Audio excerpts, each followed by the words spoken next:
And go big. The Ultimate Series is available. Get this, 98 inches. The perfect size. So every seat's a great seat, not just the people in the middle. If you can't be in the stadium, TCL Ultimate Series is the next best seat, available at all major retailers. TCL, the official TV partner of the NFL, here for Super Bowl 60. Hey, it's Grant Napear from my friends at DAS Mechanical. Did you know most homeowners are changing their heating and air systems from gas to all electric? It's about getting more energy efficiency and saving a lot more money every month on energy bills. If your current heating and air system is 15 years or older, it may be time to consider a change. Call DAS Mechanical first. Nearly all of DAS's work is gas to electric whole system changeouts. Nick and his team, they're experts. They also have 0% financing and 24/7 availability if you ever have a heating emergency. Award-winning, locally owned. It's DAS Mechanical, serving their Sacramento and Placer County neighbors for years. Save more on your energy bills. Call, text, or chat at 530-591-1055 to find out more, or go to dasmechanical.org. That's dasmechanical.org. You've been saying you're going to pay better attention to your home's honeydews. Check one off your list right now by calling Gabrud Services to schedule a 12-point inspection of your home's electrical system. The safe rule of thumb is every 5 years for an inspection. If it's been 5 years or more, call Gabrud's now. A qualified technician will provide a thorough inspection of the electrical system to ensure it's safe or alert you to potential problems. At Gabrud's, electrical work is all we do. We are the area's recognized experts for anything electrical, and our number one priority is ensuring your home and family are safe. You've been saying you'll pay better attention to your home. Stop saying it. Make the call to Gabrud's. Talk with a real person and schedule your 12-point inspection today. Gabrud's, locally owned for more than 30 years. G-U-B-R-U-D-S. Call the good dudes at Gabrud's. G-U-B-R-U-D-S. Gabrud's.com. Are your lights flickering more than a disco ball? Tired of your office coffee maker and server room fighting over that one working outlet? Call the pros who keep the juice flowing. Elite Power Inc. Elite Power Inc. is the commercial and industrial electrical contractor who takes your power and lighting seriously so you don't have to. Elite Power Inc. handles everything from rewiring ancient office buildings to installing cutting-edge control panels in factories. Their IBEW 340 electricians have more certifications than your printer has error messages. And they promise not to judge your breaker panel's creative labeling. Get plugged in with Elite Power Inc., where sparks fly, but only in a good way. Professionally trained technicians, 24-hour electrical service, maintenance, and repair. Project estimating, the knowledge and skill for any commercial or industrial need. Call 916-739-1580. That's 916-739-1580, or go to elitepower.com. The team at Downtown Ford Sacramento wishes you a phenomenal 2026. And what better way to ring in the new year than to treat yourself to a new or pre-owned Ford car or truck? See, the new year means we got to get rid of all these 2025 vehicles to make room for the new 2026 ones. So now's the time to get a crazy deal on a 2025 Ford that is still brand new. And we've got an awesome finance team here, always ready to help you get into the vehicle you want. And look, if you've had your eye on a Ford car or truck, but you're not yet ready to get into a brand new one just yet, odds are we've got a gently used version of that same car or truck right here on site for substantially less. Once you got your Ford, our top-notch service department will keep it running like it's brand new for as long as you own it. With more than 100 years of service to Sacramento, we're Downtown Ford on Howe Avenue next to the How About Arden Shopping Center. DowntownFordSacramento.com. The voice of Sacramento sports is back. Hear Grant Napear every weekday beginning at 3 right here. KSAC 890 AM Olivehurst, K284CM 104.7 FM Sacramento. Hello, Sacramento. Sacktown. And welcome in Grant Napear. How you been? You know this guy. It's your show. So happy to hear you on the airwaves. 2+ decades on the radio with you. Just the start of an incredible journey. Now he's back on Fox Sports 104.7 FM and 890 AM. 3 to 6 every day, Fox Sports Sacramento. The phone number? 916-779-0929. His name? Grant Napear.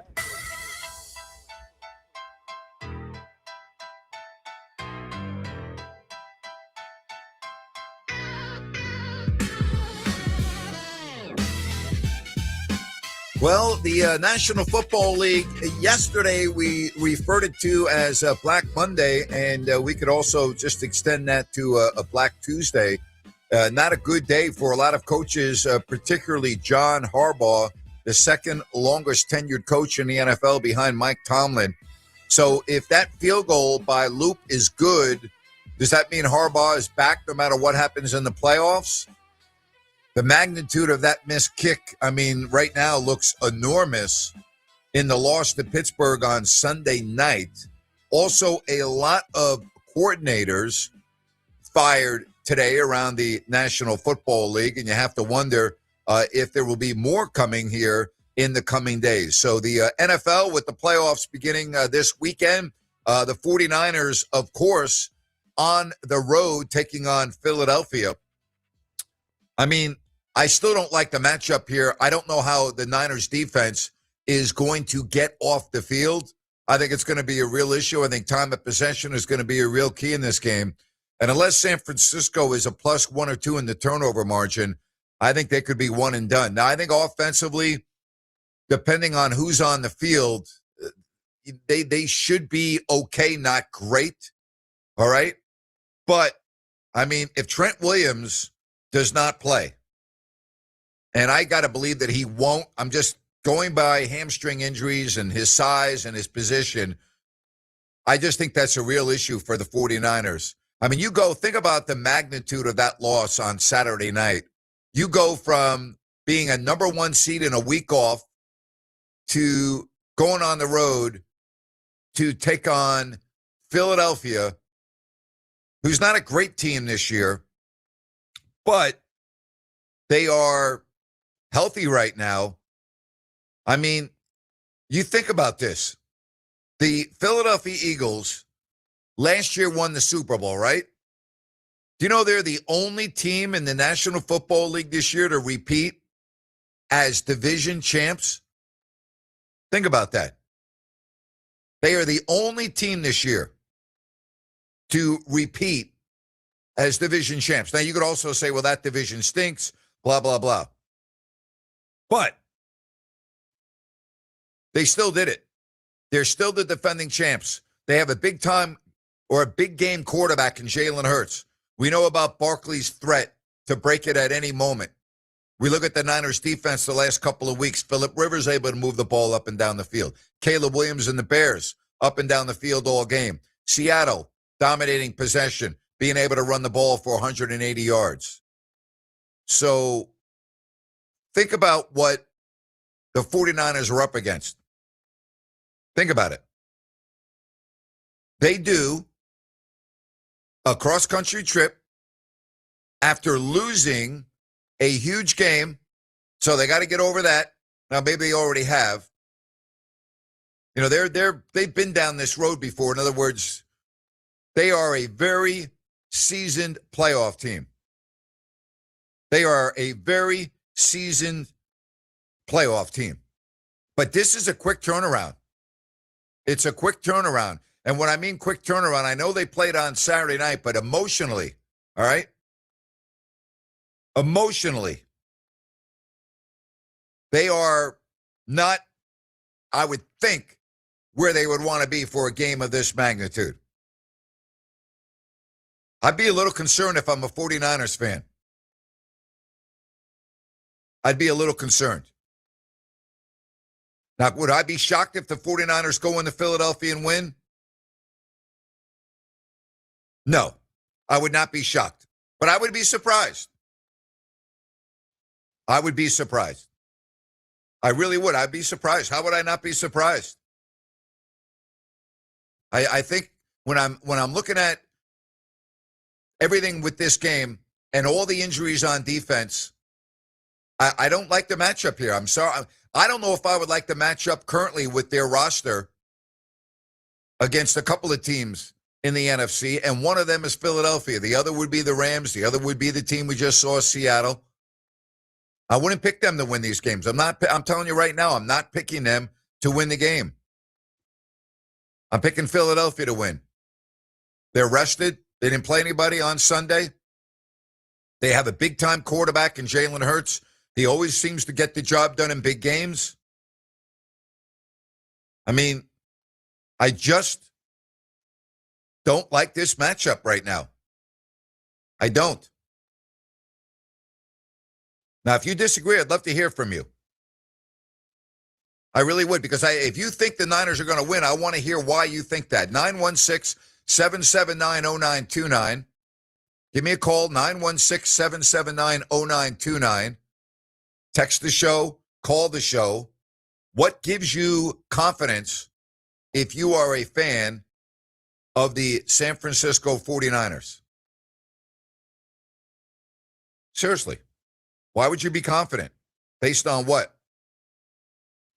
Because what? If they're healthy, I would pick San Francisco straight up. But they're not. And we'll wait later in the week for the final injury report. But I would not be too optimistic if I'm a fan of the 49ers. And listen, we talk about this every year. The NFL week to week. And you can have all the momentum of the world, and then all of a sudden you're like, what happened? Same with the Rams. Look at what the Rams had up in Seattle. They're up big.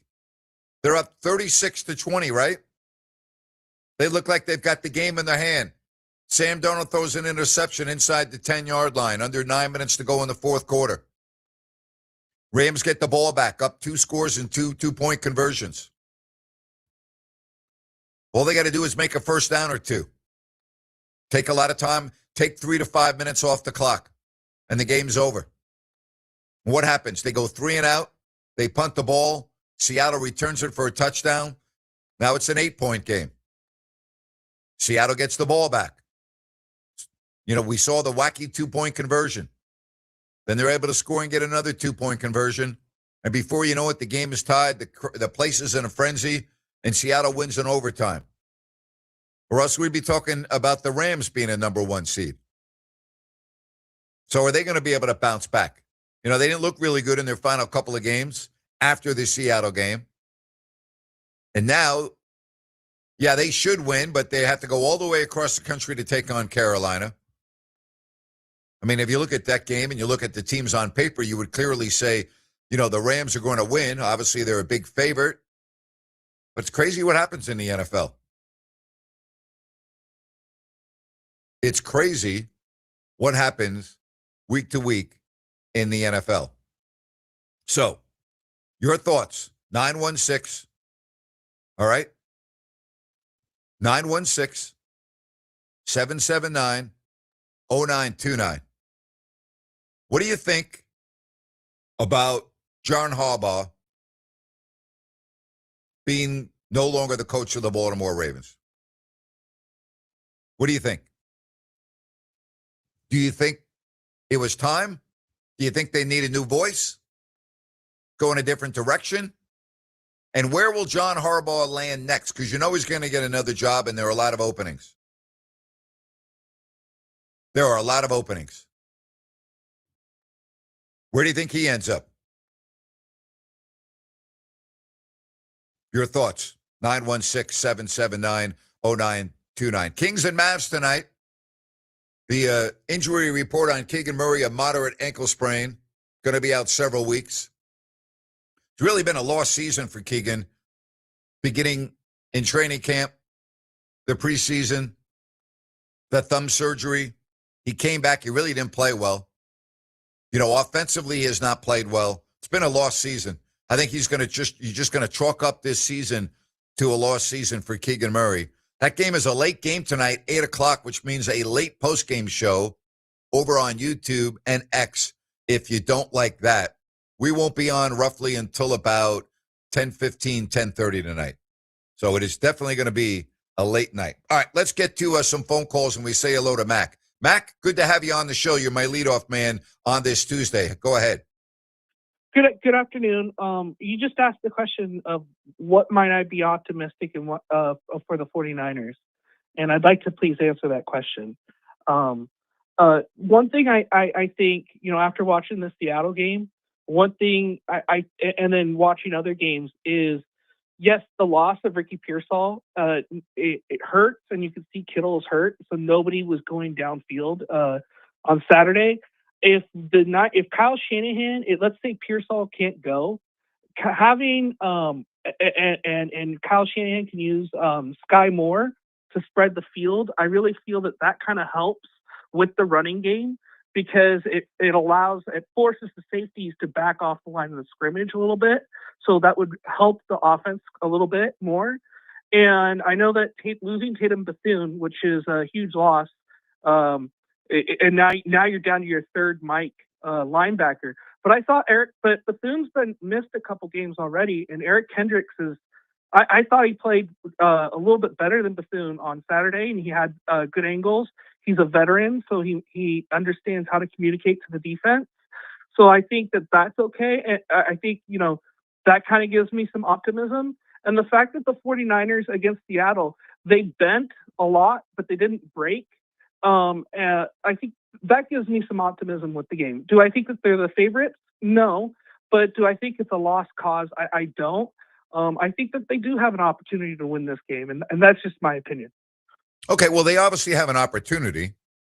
I mean, I'm not saying they don't have an opportunity. I'm not saying they don't have an opportunity, but I mean, I don't like this matchup right now without even looking at the injury report. The Niners are not healthy. They're taking on a team that is healthy, and I really look at matchups when I look at games. The ability for Philadelphia to run the ball with a multi-dimensional attack because of Hurts' running ability with Barkley and that offensive line against a banged-up defense for the 49ers. I just don't like the matchup. I agree, but and the only way that the Niners can counter that is by outpossessing the Eagles. And I think on Saturday we really saw the value of Ricky Pearsall. And Ricky Pearsall, man, the problem is that guy is always hurt. And Kittle, if you give him more than 10 targets, he'll end up getting an ankle and stuff like that. And also he has to stay back because they need help on pass protection because Trent Williams is out.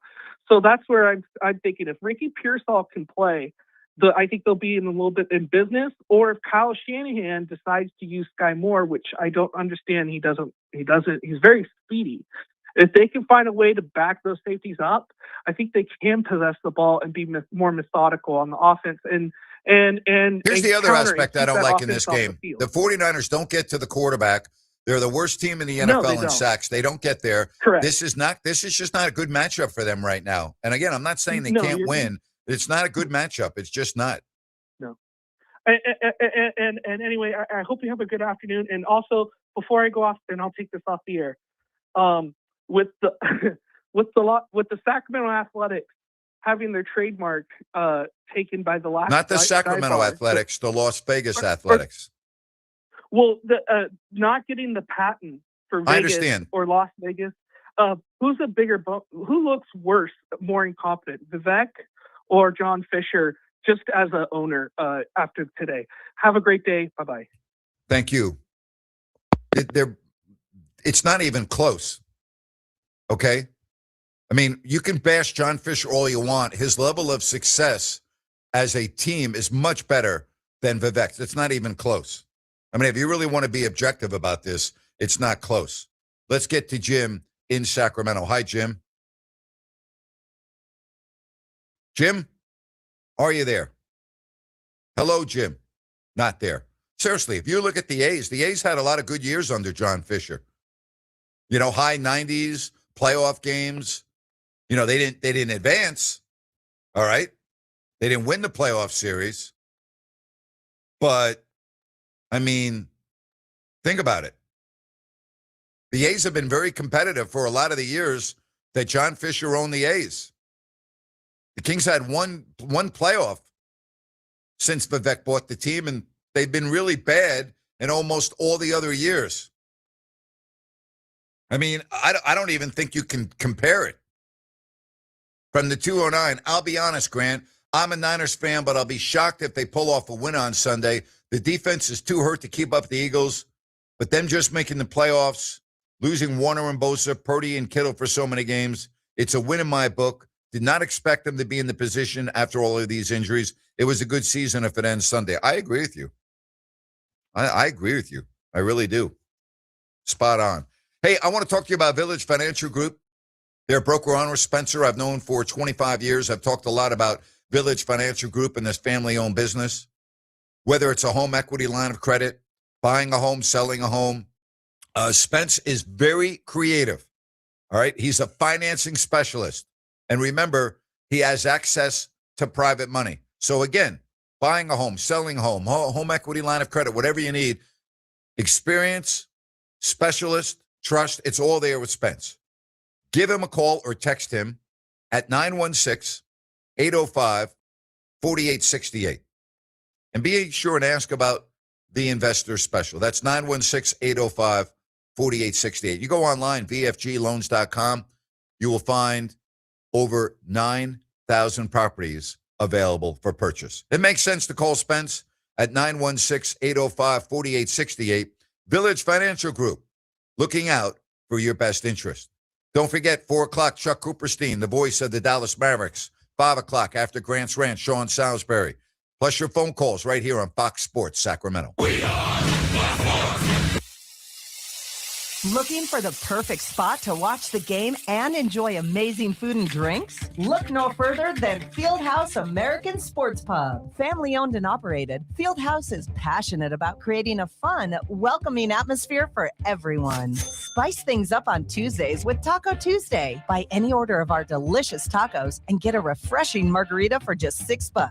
On Wednesday, Fieldhouse features incredible drink specials. Enjoy $5 well drinks and ice cold pints all day long. Fieldhouse was voted the #1 sports bar in Sacramento. Tons of TVs, a mouth-watering menu, and daily specials. It's the perfect sports bar to catch all the action. Visit us today at 1833 Fulton Avenue. Fieldhouse American Sports Pub, where the food is fantastic, the drinks are flowing, and the good times never stop.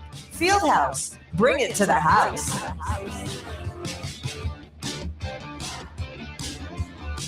The new year is here, a fresh opportunity to tell people about your products and services so they know who to spend their money with. Fox Sports Radio has a Mount Rushmore of sports talk talent. Patrick, Cowherd, Gottlieb, and Sacramento's own Grant Napear, and they have an audience you can take to the bank. This is Fox Sports General Manager Kurt Bagelman. Sports Talk listeners are a unique, target-rich group of consumers. They're employed, they earn six-figure incomes, 2/3 own their own homes, and they listen to the radio longer. Let me repeat that. They listen longer, so your commercial message has more opportunity to be heard. It costs nothing to learn how a good strategy and a great schedule could help your business. So call me, 916-779-0914. 916-779-0914. Radio gets results, and we are here to help. Call 916-779-0914. Wouldn't it be great if life came with a remote control? You know, you could hit pause when you needed to, or hit rewind, like that time you knocked down that wasp's nest. Uh-oh. Or that time you forgot to roll up your windows in the car wash. Fantastic. Yeah, a remote control would have come in handy then. Well, life doesn't always give you time to change the outcome, but prediabetes does. With early diagnosis and a few healthy changes like managing your weight, getting active, stopping smoking, and eating healthier, you can stop prediabetes before it leads to type 2 diabetes. It's easy to learn your risk. Take the 1-minute test today at doihaveprediabetes.org. Life doesn't come with a remote control. Yikes! So you're on your own with the wasps. You have the power to take control of prediabetes. Visit doihaveprediabetes.org today. That's doihaveprediabetes.org. Brought to you by the Ad Council and its prediabetes awareness partners.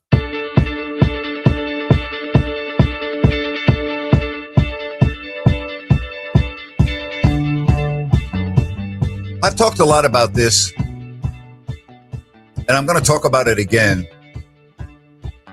because earlier today, I was really giving thought to all of the years that I've been in Sacramento, and I've watched a lot of bad situations as it pertains to the Kings. My first year of watching the Kings in person was 1987 at the Arco 1. And then the following year, I became the TV voice of the Kings and was in that position until 2020. And so I've watched a lot. I've seen a lot of coaches come and go. I've seen a lot of players come and go, general managers, owners. I've been through a lot. So I try to compare different situations with different players. And I was thinking about Malik Monk earlier today. And of all of the years that I have been in Sacramento covering the Kings, I don't know if I've ever seen a player more mismanaged, dealt completely, in my opinion, unfairly, completely misused, and thrown to the curb the way the Kings have done to Malik Monk. Now, we talk about this all the time on our postgame show. Jerry Reynolds doesn't understand it. I'll ask Ryan in a couple of moments. He doesn't seem to understand it. I also think they've done the exact same thing to Keon Ellis.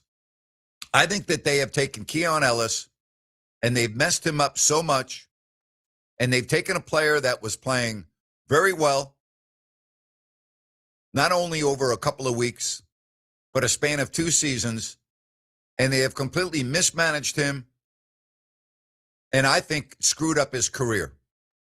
I really mean that. Now, I'm not making Keon Ellis out to be a starter on every team in the NBA. I'm not making him out to be better than he is. I'm just talking about what I've seen in comparing those 2 players to players of the past. Malik was in the running for 6th man of the year. Then the Kings made him a starter. Then they brought him off the bench. And then this team, which has been so poorly constructed by Scott Perry, that I don't even know where to start. I mean, Scott Perry gets an F this year, maybe a D because of Max Reynaud. All right? So far, if I'm going to grade him so far in year number 1, it's not very good. Dennis Schroeder, bad signing. Russell Westbrook makes no sense. Horrible signing because you don't get a chance to play the other players that I'm talking about. And Devin Carter, your first-round pick from last year, we don't know if he can play or not because there's no room for him. All right? You have 8 wins, and you're playing Russell Westbrook sometimes 40 minutes a night. Stupidity. Okay? It made no sense the day they signed him. I said so, and it makes less sense today on January 6th. Stupid. You gave away Valanciunas.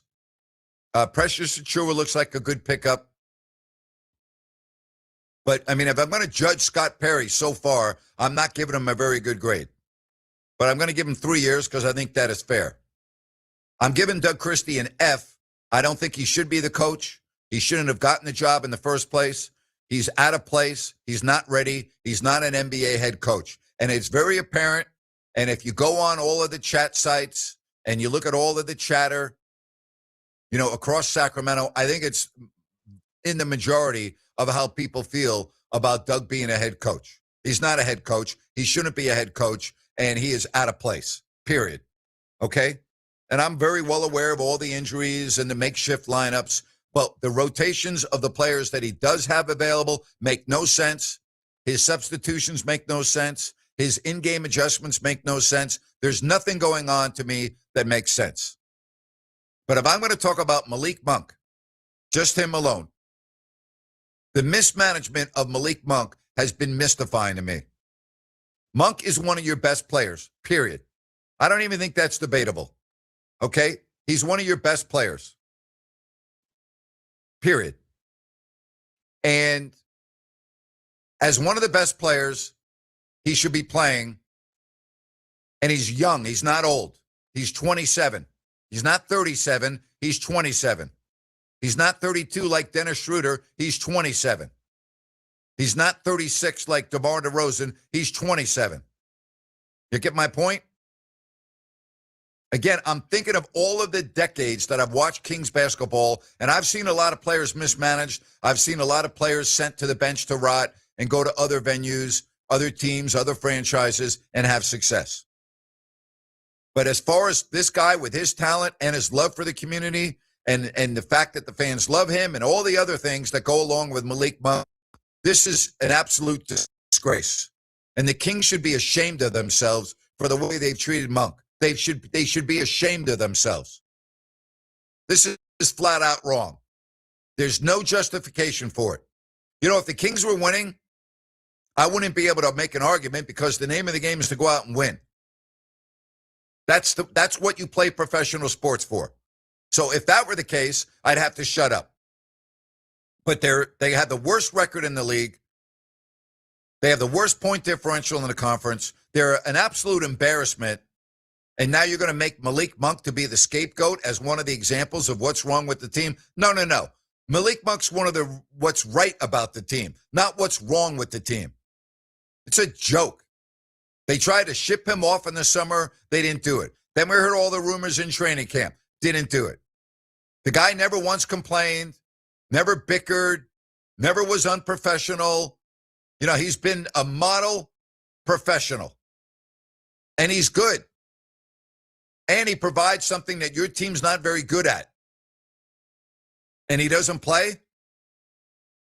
And you basically humiliate him. It's wrong. It's flat out wrong. Rhino, we talk about this almost every single postgame show. It is mystifying to me. Yeah, I think if I had one question for Scott Perry, it would be, how do you define youth movement? What is young? Because you said Malik Monk's 27, Keon Ellis is 25. To your point about the handling of Malik, I can only come to two answers. He's not part of the future in Scott Perry's eyes because of what you said. They were looking to deal him over the summer for Kuminga, reportedly. Or it's a situation where the Kings feel, based off of talks that they've had with other front offices, that he might be the most valuable chip right now in terms of return that the Kings could get in draft compensation. And that's why you're not playing him. I understand that. But to go about it the way that they have, to have Malik go on the record and say he was very caught off guard by it and was just told by Doug Christie that he was going to try something new, which has now extended through how many games? 6, 7, 8 games? Yep. It just shows how utterly backwards this thing has played out up until this point where this team is 8 and 28, 29. And Devin Carter, who no one really knows, can play. And I heard you and Jerry the other night when I was off Sunday night. He thinks that Devin needs a good 25-game run where he knows he's going to play. You know, don't worry, you're going to play. You're going to play every night. You're going to play these amount of minutes, go out and play, see what we can do. Now, there is still time for that, but it doesn't look like it's going to happen anytime soon to me. No, and it's a 25-game run that's not just needed for the Kings to know what Devin can do. It's for the rest of the league to see what Devin can do as well, because certainly the Kings are open to dealing with pretty much anybody on the roster, with the exception of probably Keegan, because he just signed. So you need to know what you have. Maybe you have something that's a little bit more there. Maybe you don't, but you got to figure it out one way or the other. And Devin legitimately has not been given that chance since his rookie year. He's not been given it. And on a team like this, what are we waiting for?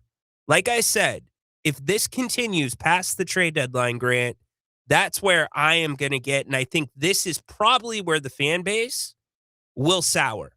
If you continue to see the rotations in the minutes. This fan base already is souring. No, but Grant, this fan base has been, when the games are close, the Kings go on runs, the Kings win. This fan base is thirsty just even for that win, for that effort. It gets national run where people are saying, dang, the Kings fans deserve better. So they're still showing up. I think you will see a distinct difference if you see the same type of rotations past the deadline. Well, I think the arena is going to become more and more empty with each passing game. And we're going to find out this month because most of the games are at home. And I don't think it's going to be a pretty sight because I have a lot of folks that I'm seeing online and friends, those that I know, and again, people online I don't know that have said they're not going anymore. So we'll see. And that's going to be a bad look for this franchise because the one thing that we've always had for the most part is fan attendance. Why would you go watch this team right now? Seriously. Yeah. Why would you watch them? You have a favorite Why would you watch them? Okay. Let's throw out both sides of the argument. Grant, if you are the Kings ownership right now, what's your pitch for a fan to come in and watch a game? The other team that you're playing. See, I would say Russell Westbrook. There is no reason to watch the Kings play. I mean, other than Max Reno. Okay. Max Reno. I would say Russell Westbrook has passed numerous historical records, set a record as the highest scoring point guard in the history of the league. DeMar DeRozan. So what? Do you think Kings fans care about that? Grant, it doesn't matter what Kings fans think about that. It's what the ownership is thinking and selling.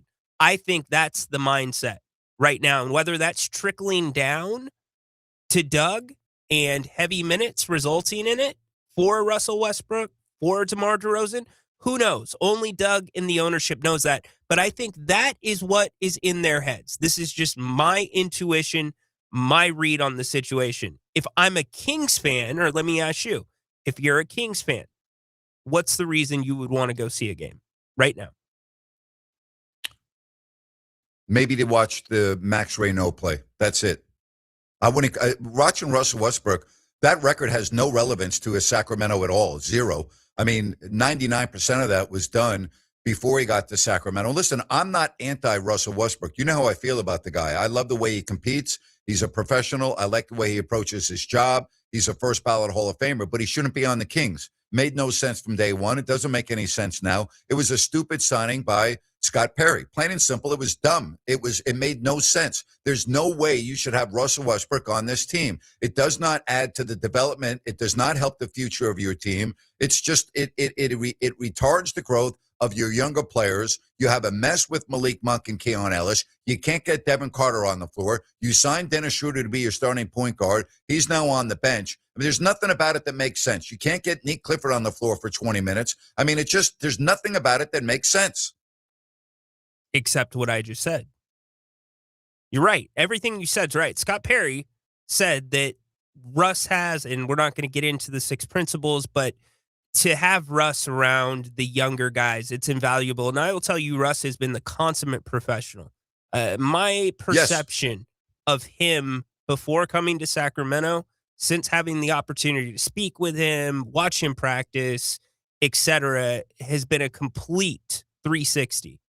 And I appreciate what he's poured in, but to your point, yes, it backs things up. It's just a problem that you already had. And the far argument was, well, maybe Russ can guard a couple of positions, which he has, but I don't think any of us expected to see these types of minutes. But when I'm looking at a team that outside of usually the second unit and Max Reno is flat, and I would throw Keegan in there while he's been healthy, you have energy sitting right there on your bench. That's what the Kings fans want to see. They want to see the young players. They don't, yes, you care if you win or you lose, but at this point, I think most hardcore Kings fans know the score. So what's next? What do we have to look forward to? And that's the end of the bench. You're going to set yourself up, like we said on the post-game show a couple of nights ago, to have this start to roll into next season where you're testing the minutes for other guys into a new season, which is nuts. I think this is the most dysfunctional franchise in the NBA, and I think it's one of the most dysfunctional franchises in all of professional sports. And I think that this year is illustration A of how not to run your franchise with everything that you've done. It's just an absolute joke. It's just there is no other way to say it. It is as bad as it gets. Hey, what is not bad is DAS Mechanical. And I've talked about homeowners starting to change their heating and air systems from gas to all electric. And that's where DAS Mechanical comes in, because you want to become more energy efficient and save a lot more money every month on your energy bills. If your current heating and air system is 15 years or older, you know what? It may be time to consider a change. Call DAS Mechanical first. Nearly all of DAS's work is gas to electric whole system changeouts. Nick Delancey and his team, they're experts. They specialize in this. And they also provide 0% interest. That's right, 0% financing. They also have 24/7 availability if you ever have a heating emergency. Award-winning, locally owned, family-owned DAS Mechanical, serving their Sacramento and Placer County neighbors.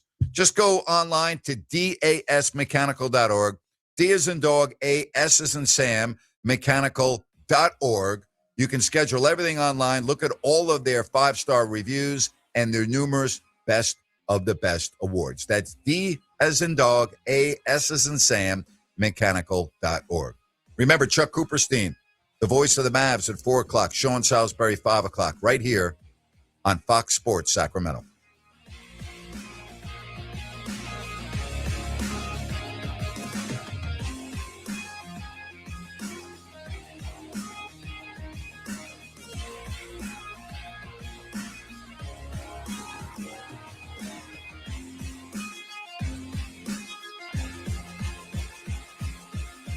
Hi, it's Margot from Bennett's Restaurants. Looking for the best happy hour in town? Head to Bennett's, where every day from 2 to 6, you'll find flavor, fun, and serious value. Enjoy over 10 wines by the glass, country club-style cocktails like lemon drops, skinny margaritas, and crave-worthy share plates. Short rib tacos, chicken wings, calamari, and more, starting at just $6. It's upscale without the uptight. 3 locations, Roseville, Rockland, and Sacramento. Join us today or check out the menu at bennettsrestaurants.com. Listen up, guys. Are you experiencing any of the following? Fatigue, less drive, poor performance? If so, you may be one of the nearly 30 million men in the U.S. today dealing with ED. But did you know you don't have to pay hundreds for a prescription anymore? And you don't have to deal with the hassle of seeing the doctor or the embarrassment of going to the pharmacy for a certain pill. Now, with one free call, you can find out how Herbal Virility Max can help you feel like a man again. For over a decade, Herbal Virility Max has helped guys just like you put a smile back on their face with improved performance and drive. Call today and ask about our buy one, get one free offer. 800-690-8445. 800-690-8445. 800-690-8445. That's 800-690-8445.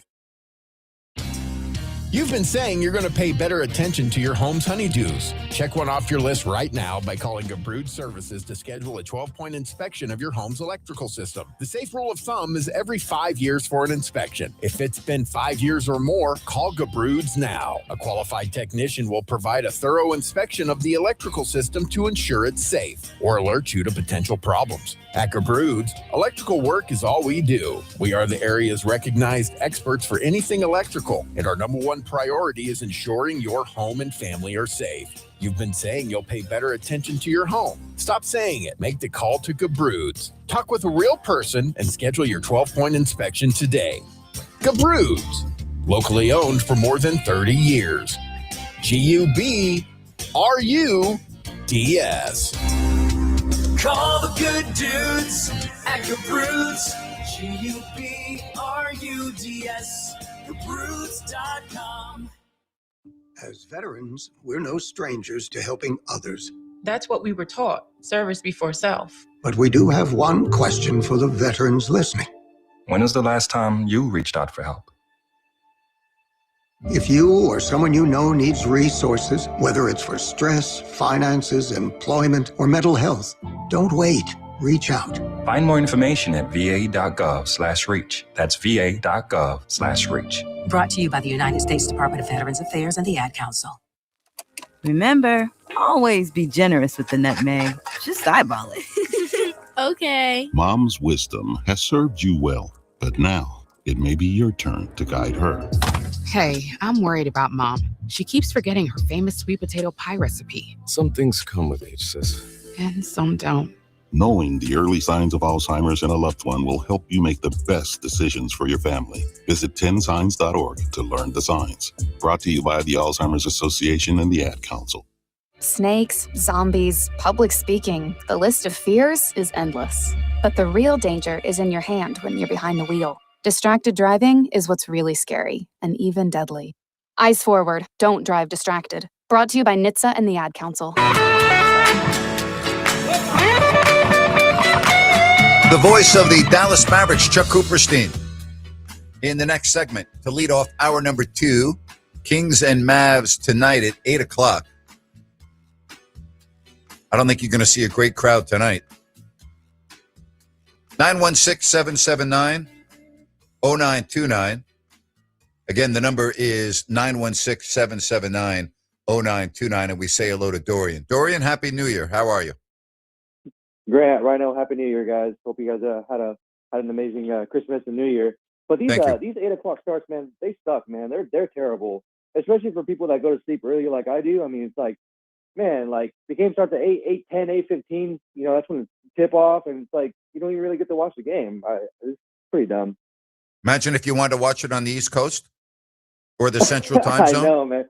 No, I'm serious. I It's know, stupid. Yeah. Like if you're in Dallas, It's if you're a big Mavs fan, the game starts at 10 o'clock tonight. I mean, it's asinine. Yeah, that's terrible. I mean, I think we got it good over here living on the West Coast. I feel for the East Coast people. I mean, though they're diehards over there. You know, they're up late watching their favorite sports team. That's pretty cool. Grant, you know, and I've been a Kings fan since, I don't know, 1999, 2000. I was, 7 years old. And I can't even tell you, Grant, the last 5 teams that the Kings have played, this is the most disengaged I've been in all my life. I mean, maybe it's just because I'm an adult now and I got other stuff going on. But, like, it's really unfortunate what's going on with the season. I mean, I didn't really have high expectations, you know, at the start of the season. You know, I thought the Kings were going to win 40 games and possibly be a play-in team. But with 8 wins and what's going on with this franchise, with how they're handling Malik Monk, obviously Max Reynaud has been pretty cool to see. I really wish that Nick Clifford would with the amount. I mean, he's not getting that much minutes, but he's had the opportunity at least to really showcase his talent. I think he hasn't really stepped up to what Kings fans thought he could be, or I don't know what's kind of going on with him, with his confidence level or whatever. But this is the most disengaged I've been in my whole life, and I'm a lifelong Kings fan. I have a Kings tattoo, and it's a shame, like what's going on with this franchise. I mean, you know, 3 years ago, the Kings were the darlings of the NBA.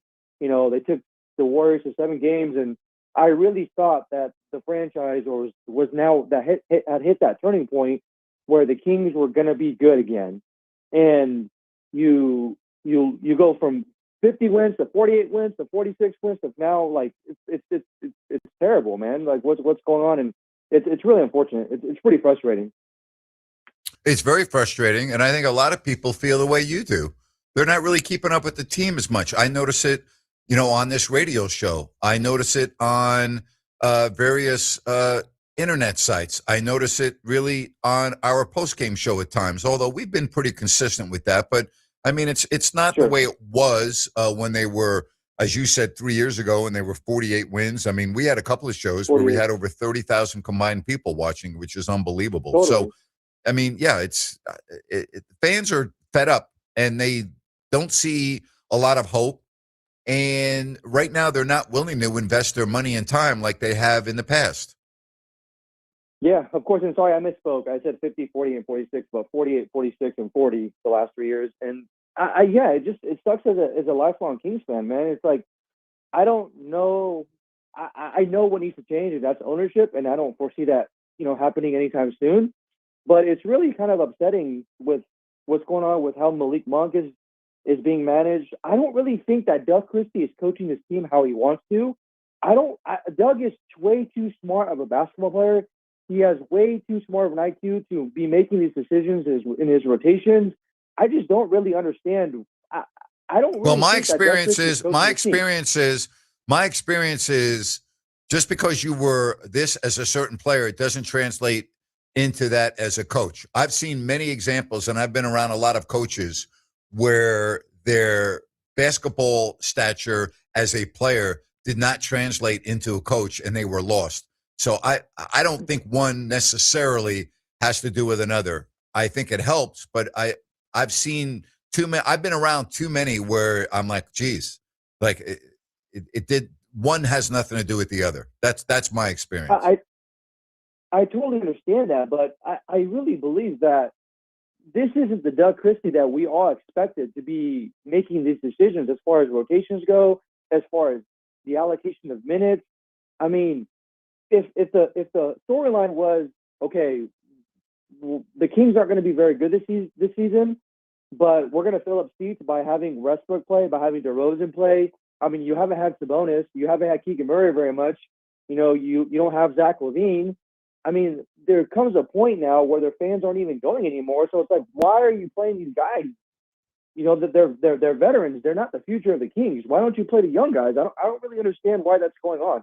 And I don't think that Doug Christie really believes in what he's doing. I don't really understand that. I understand where you're coming from, from a player to be a coach and vice versa. All right, well, let me put yourself in Doug's shoes for a moment. Doug is beloved by most of the people in the community. He was part of really the only good time that the Kings had here in Sacramento in terms of achievement on the floor. Nobody could ever debate his love for the community and his love for the team. So we all agree on that.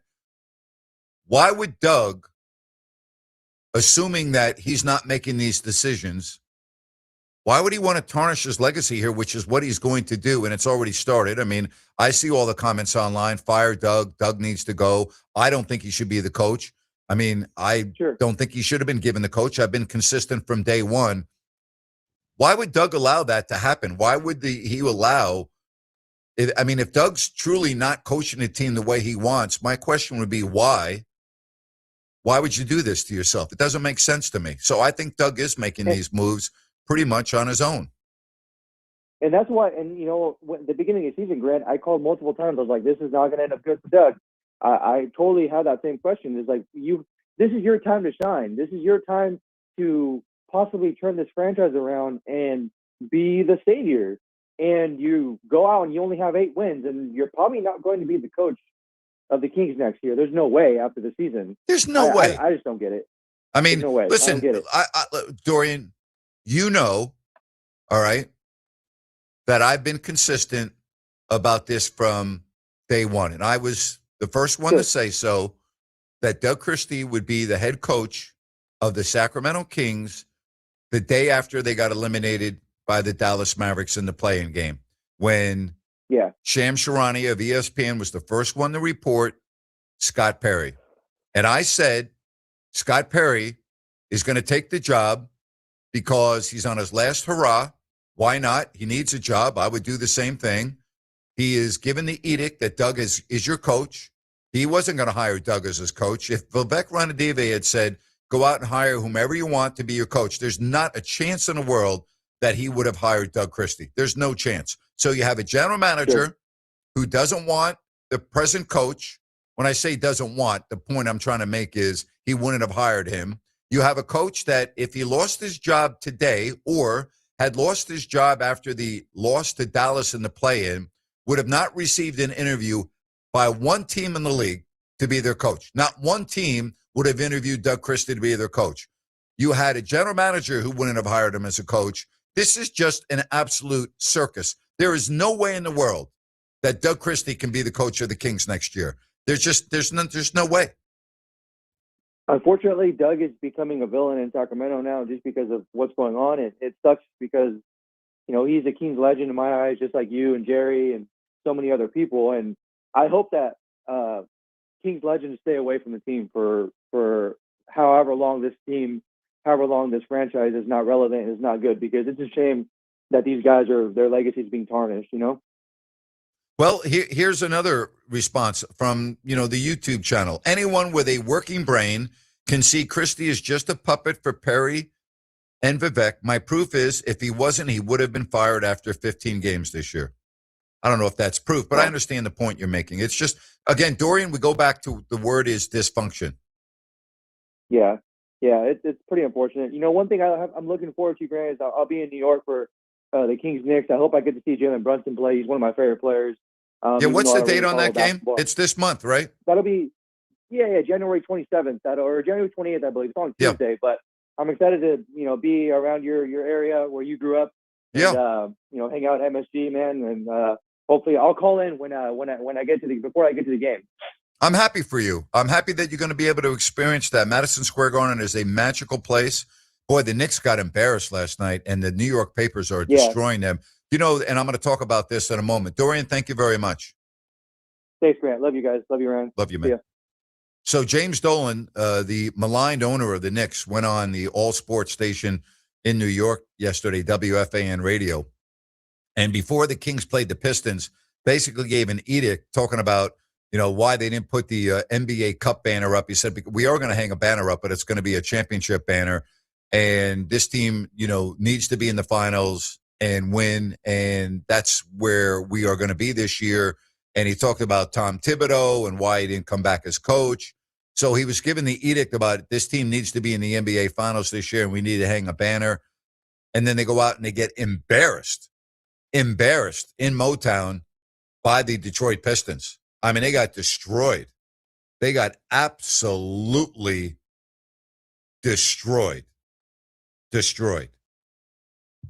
Pistons ran up and down at will on them.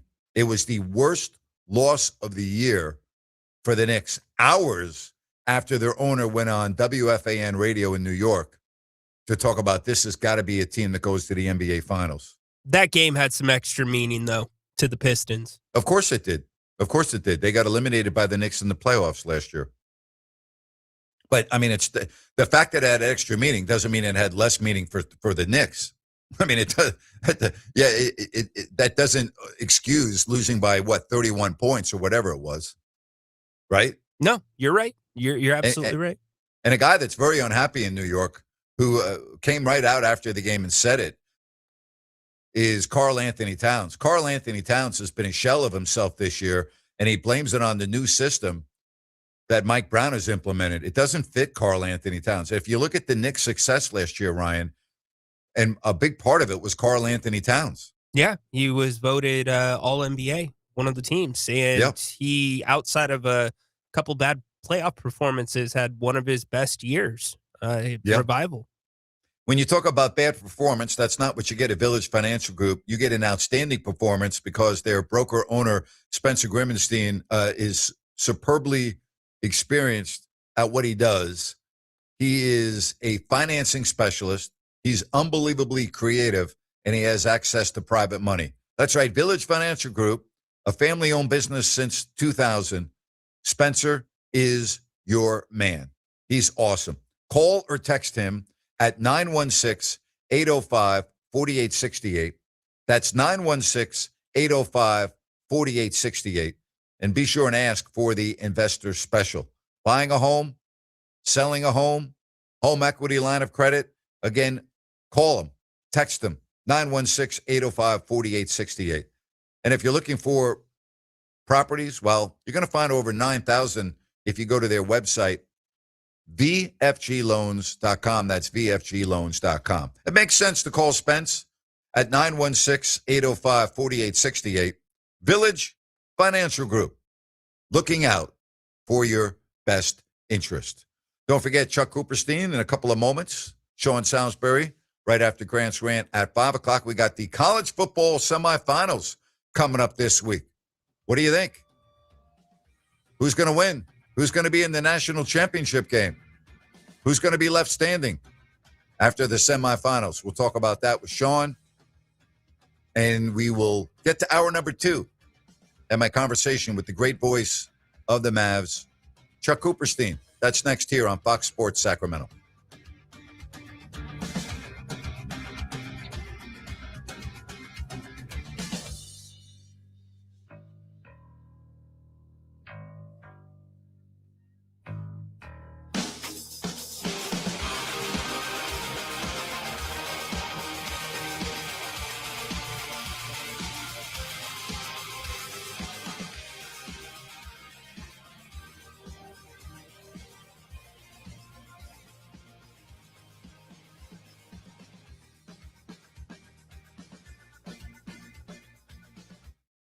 Are your lights flickering more than a disco ball? Tired of your office coffee maker and server room fighting over that one working outlet?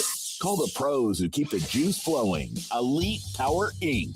Elite Power Inc. is the commercial and industrial electrical contractor who takes your power and lighting seriously so you don't have to. Elite Power Inc. handles everything from rewiring ancient office buildings to installing cutting-edge control panels in factories. Their IBEW 340 electricians have more certifications than your printer has error messages. And they promise not to judge your breaker panel's creative labeling. Get plugged in with Elite Power Inc., where sparks fly, but only in a good way.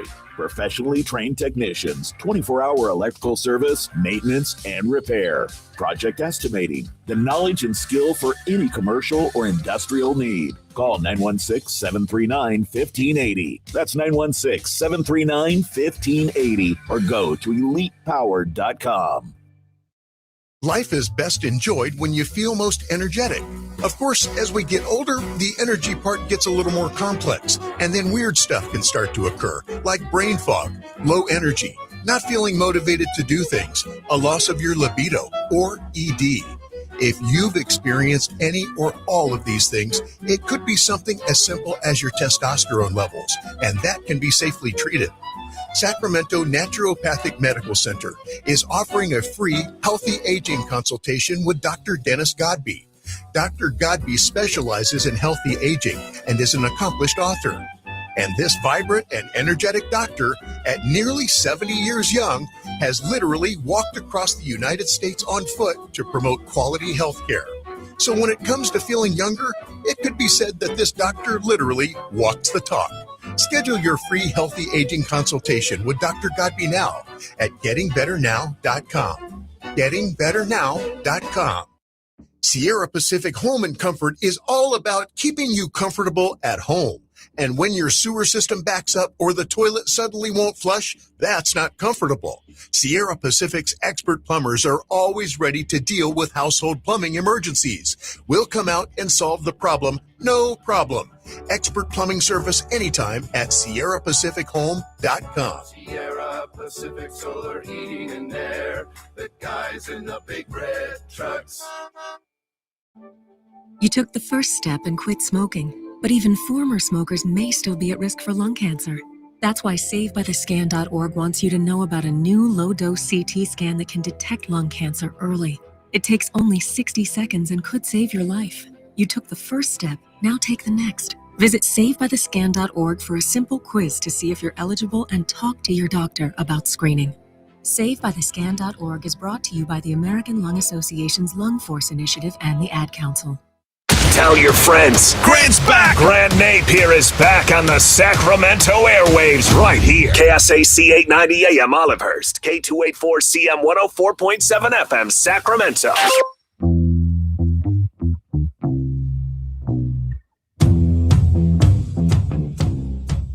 Hour number 2, we are trying to effort a connection with Chuck Cooperstein. We hope to do so momentarily.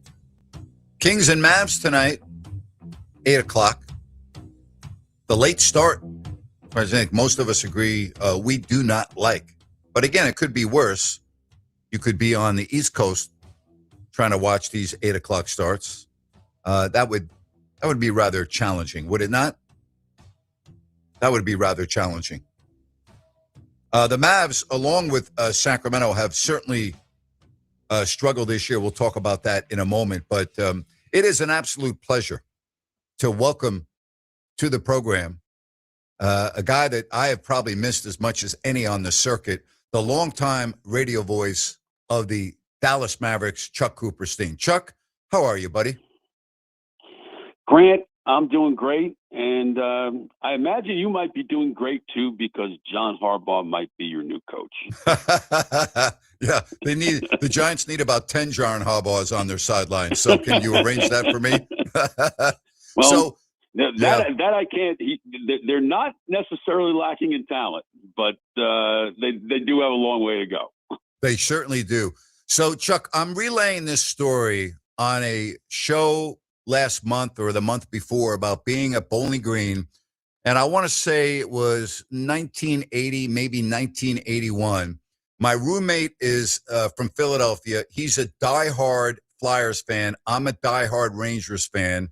The Rangers are playing the Flyers in the playoffs. And back then, the only way we could get the scores was calling Sports Phone in New York, 212-976-1313. And so I relayed the story about calling that every couple of minutes, and then the horror that I got when I got my phone bill.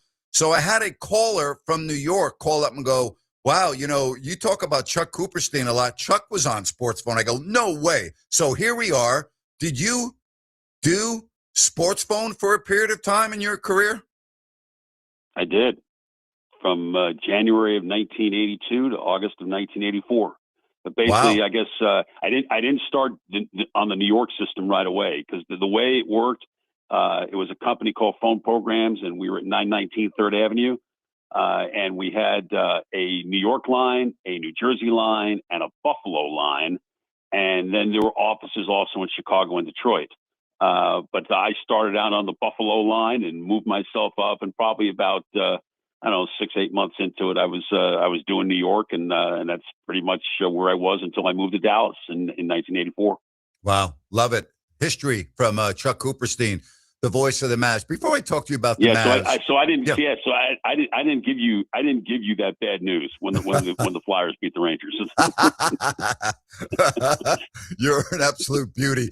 So before we talk about the Mavs, obviously with the NFL regular season in the books, the Cowboys, listen, we all know Jerry Jones is a magician when it comes to money and marketing for the NFL, but he's been a terrible owner. All you got to do is look at the Cowboys' playoff wins since their last Super Bowl. I mean, I'm a Yankees fan, and it's kind of similar to the lack of success that the Yankees have had since 2009, but you got to go much further back than that if you're a Cowboys fan. What's the pulse of the Dallas Cowboys fan right now?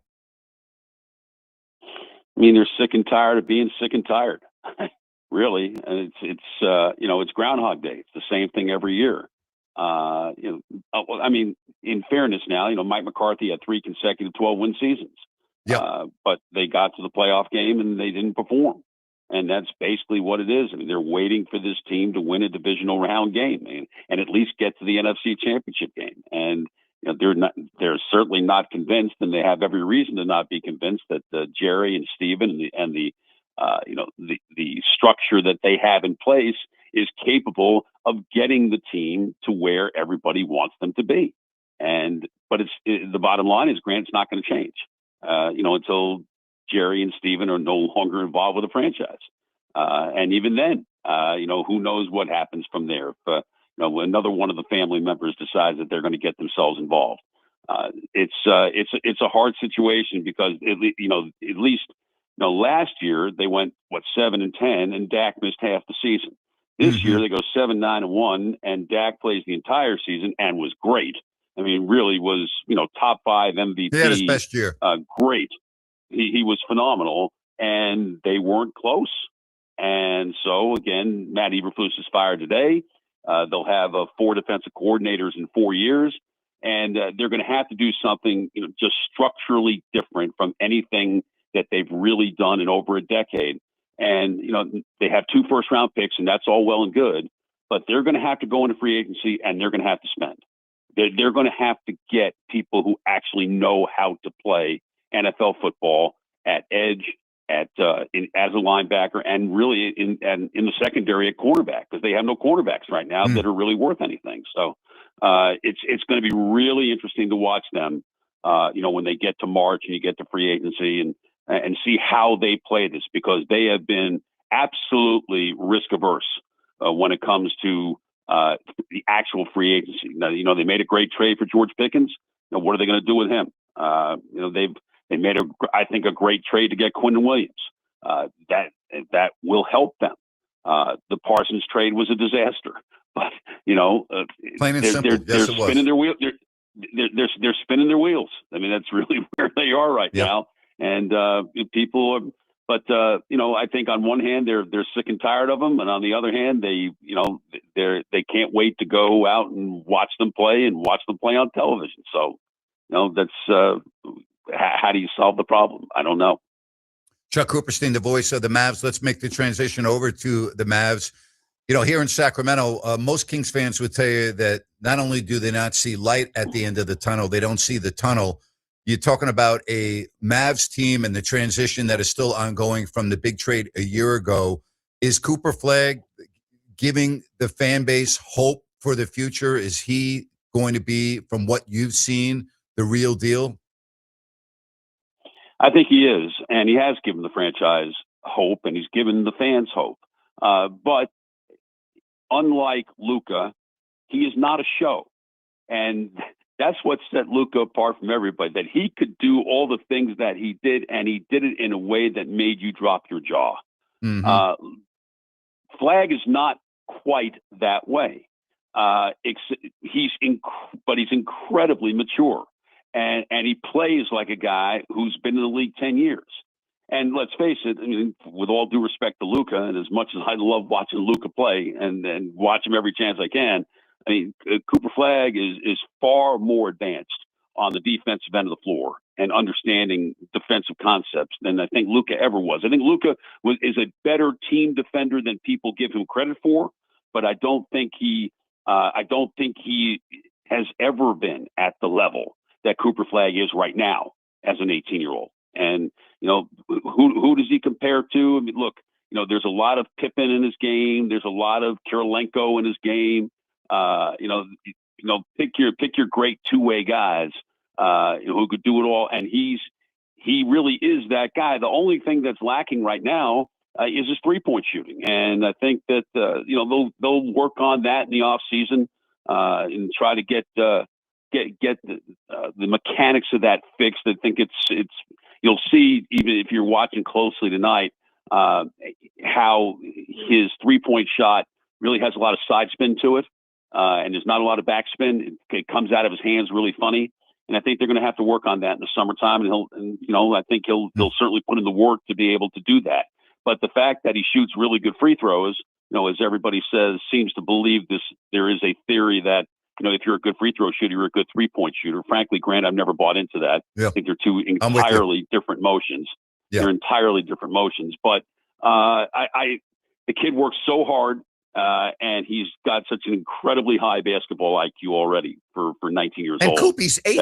Koopy's a kid. He's a kid. He's a teenager, for crying out loud. I mean, everything you just said, and then I look at his age, it's unbelievable to me. Yeah, he just turned 19 back on December 21st. So he'll figure it out, and it's going to happen sooner rather than later. And so from that standpoint, I think people are excited because they know that they've done the hardest thing, which is to find a truly great all-star caliber player and an all-NBA caliber player. I experienced a couple of years when Jason Williams was the point guard of Sacramento, and he was so different, and he would leave you on the edge of your seat. It was almost like when Wayne Gretzky had the puck in hockey. You never dared turn your head when he was on the ice. And it was the same way with Jay Will. You've been blessed to, be doing the Mavs since, 2004, 2005, 6, right around in there. So what are we talking about, 20 years or so? So you've seen a lot of great players. But to be the voice of a team that had Luka, I mean, that had to be magical for you, correct? Look, I had 14 years of Dirk. I had 6.5 years of Luka, and now I've got Flagg. Okay, so this is my 21st season. Okay. I've never not had that guy, right?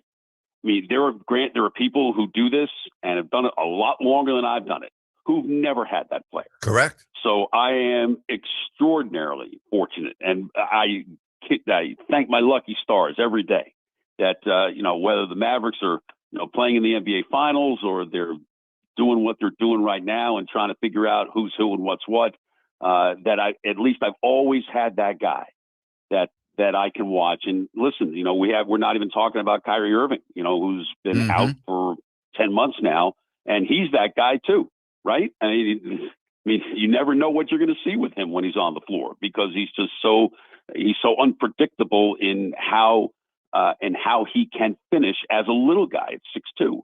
And hopefully we're going to be able to see that at some point, whether that's, this year or next year, because I have no idea when he's coming back. But bottom line, I'm extraordinarily fortunate that I've always had that guy. And I do believe that Cooper Flagg is going to be that guy, and he's going to be that guy sooner rather than later. Gut feeling, Anthony Davis on the squad after the trade deadline? I think he's here. I think he's here until the summer, at least. If it happens, it happens. But I think it's the way the NBA is set up now. It's really difficult to move those types of contracts, and especially when the agent, from all reports, is asking for a major extension for his client to go into effect not even next year, but for the year after, for the 27-28 season. And at that point, he'll be 34 years old. And given his injury history, and I know a couple of years ago he played 76 games, but his injury history generally suggests he's not going to play that many games. And are you going to be willing to commit that much money to a player who doesn't play that much? And that's the conundrum that everybody has, whether it's the Mavericks or if he ultimately is traded someplace, that they're going to have to figure out. Chuck, here in Sacramento, fans want the Kings basically to lose every game because they know their only hope is to do what the Mavs just did and hopefully get a franchise type of a player in Cooper Flagg via the lottery. If you took a poll of the Mavs fans right now, 13 up, 23 down, 2.5 games out of the play-in spot at number 10, what would the majority of fans want this year for the Mavs?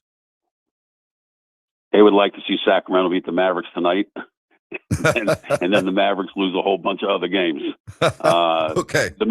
Because the Mavericks control their pick this year, and then they don't have control of their pick for the next 4 years.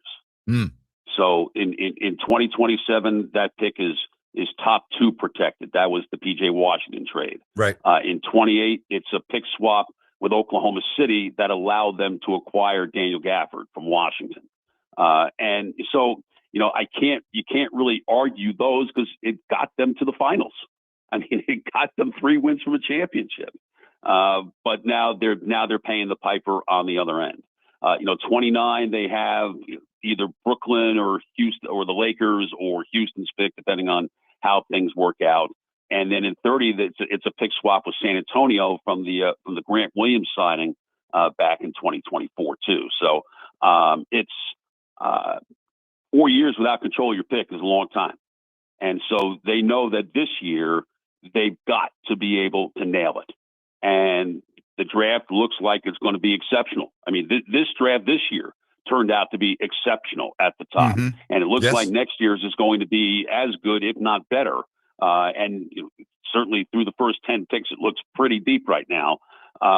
So I think Maverick fans would like to see, a running buddy, a real running buddy for Cooper Flagg on his timeline that can then, figure out what the future of the franchise can Sure. be. At least it puts them on that path. So I think that's what they're looking at. But as you know, Grant, haven't done this forever. The players who are out there on the floor, they don't worry about stuff like that. No, they don't care. And frankly, the coaches, even they really don't worry about it either. Like they can manipulate some things as far as minutes and whatnot, but overall, coaches are trying to win. And it's the general managers that have to figure out, what's and the owner to figure out what's ultimately best for the franchise. And of course, the Mavericks don't have a full-time general manager now. They have Right. 2 interim general managers, and what is that dynamic as it relates to now? What happens in the next 4 weeks before the trade deadline, and certainly what happens afterward as they move toward April and May and a lot of Yeah. and the draft at the end of June. And Coop, final thing for you. The other aspect of all of this, I mean, if you just look at what's going on in San Antonio, their development and their youth and how young they are, and you look at Oklahoma City, who is got a lot of youth on their team and are stacked with assets and draft picks, you better get a running mate for Cooper just to stay up with the Joneses, so to speak, or you're in real trouble in this conference right now. Absolutely. In San Antonio, still they have more picks too that they're going to be able to use. But obviously they got extremely lucky in the lottery. Even this year moving up, and getting number 2. And I must tell you that on lottery night, when it came down to the Mavericks, who had never moved up in the history of the lottery, and the Spurs, who've done nothing but move up in the history of the lottery, I wasn't feeling very good about the odds of the Mavericks ultimately winning and getting Cooper Flagg. But, fortunately they did. But Dylan Harper's been tremendous for San Antonio. Just as Stephon Castle's the 4th pick last year, won Rookie of the Year, and Wembanyama speaks for himself. So, they're in really good shape. And you're right. I mean, look, the Mavericks are going to have to nail this pick regardless of where it is. And obviously, the higher you pick, the better chance you have of finding that right guy. Appreciate you, miss you, and always good to catch up with you, my friend. You take care, safe travels, and hopefully we can have you on in the not-too-distant future. Same to you, Grant. Take care. That's the great voice of the Dallas Mavericks, Chuck Cooperstein. Does a fabulous job for the Mavs. Speaking of fabulous job, that's DAS Mechanical. Nick Delancey, their owner, really had a nice chance to get to know him and the business model. And after speaking with him, it's very apparent to me why they have won so many awards and have just multiple 5-star reviews. I mean, just go to their website, dasmechanical.org. You can check it out for yourself. HVAC retrofit and service specialist. They also do new systems. But again, retrofitting your HVAC system, and their specialist at service. They're serving Sacramento and Placer counties. Family owned and operated. Ideal for homeowners, businesses, for commercial maintenance. And should you need a new system, should you need financing, there are many options available, including 0% interest for 18 months. Check everything out online, dasmechanical.org. That's D as in dog, A-S as in Sam, mechanical.org. Remember, you can schedule everything online. And again, check out all of their 5-star reviews and their numerous best of the best awards. That's dasmechanical.org for all of your HVAC retrofit and service needs, new systems. They do it all. dasmechanical.org. We'll come back. We'll open up the phone lines. We'll read some text messages at 916-779-0929 right here on Fox Sports Sacramento. We are Call the good dudes at Gebruds. G-U-B-R-U-D-S. Homeowners, if you have an electrical project you need done, then you need the good dudes at Gebruds. Family owned and operated for 30 years, Jay Gebrud and his team are the area's recognized experts for everything electrical, from the very basic like repairs, lighting upgrades, and whole house fans to the biggies, panel replacements, EV stations, and backup generators. Gebruds does it all and does it right the first time. They're actually the guys their competition recommends. Gebruds, expert 5-star service and always transparent, honest prices and solutions. Say goodbye to your electrical issues. Visit Gebruds.com or call 24/7 and speak with a real live person. Gebruds, G-U-B-R-U-D-S. Call the good dudes at Gebruds. G-U-B-R-U-D-S. Gebruds.com. Wouldn't it be great if life came with a remote control? You know, you could hit pause when you needed to, or hit rewind. Like that time you knocked down that wasp's nest. Uh-oh. Or that time you forgot to roll up your windows in the car wash. Fantastic. Yeah, a remote control would have come in handy then. Well, life doesn't always give you time to change the outcome, but prediabetes does. With early diagnosis and a few healthy changes like managing your weight, getting active, stopping smoking, and eating healthier, you can stop prediabetes before it leads to type 2 diabetes. It's easy to learn your risk. Take the 1-minute test today at doihaveprediabetes.org. Life doesn't come with a remote control. Yikes! So you're on your own with the wasps. You have the power to take control of prediabetes. Visit doihaveprediabetes.org today. That's doihaveprediabetes.org. Brought to you by the Ad Council and its prediabetes awareness partners.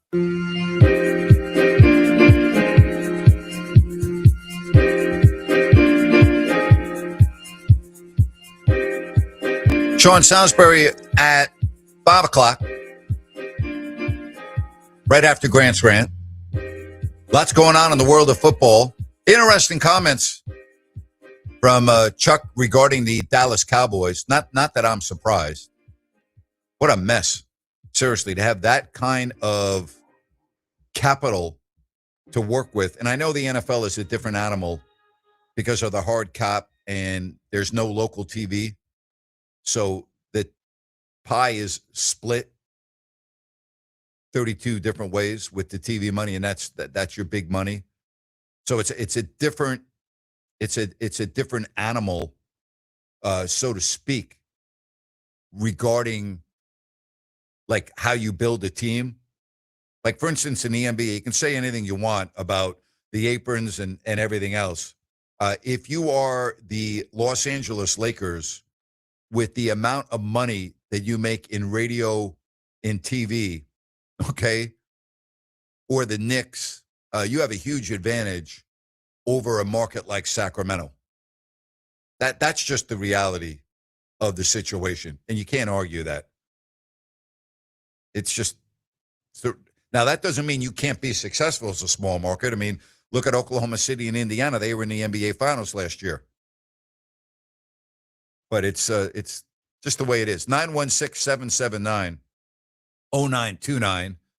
That's 916-779-0929 if you want to get in on the program. Grant, how confident are you the Kings make a move by the trade deadline? I think I'm very confident that they will make a move or two before the trade deadline. Now, to what degree? Hey, generally, the rumors that you hear never come true. The deals that occur are the deals that you're not thinking about and don't hear. So I would put that at about 80%. Ryan, would you put a percentage on that question? How confident are you the Kings make a move by a trade deadline? If you're going to put a percentage on it, what would you put? What would you say? 50-50? 75-25? Where are you going? If we're defining it as a move? As a move. Yeah, I would say 75-25. I mean, I think it's at least 75% chance.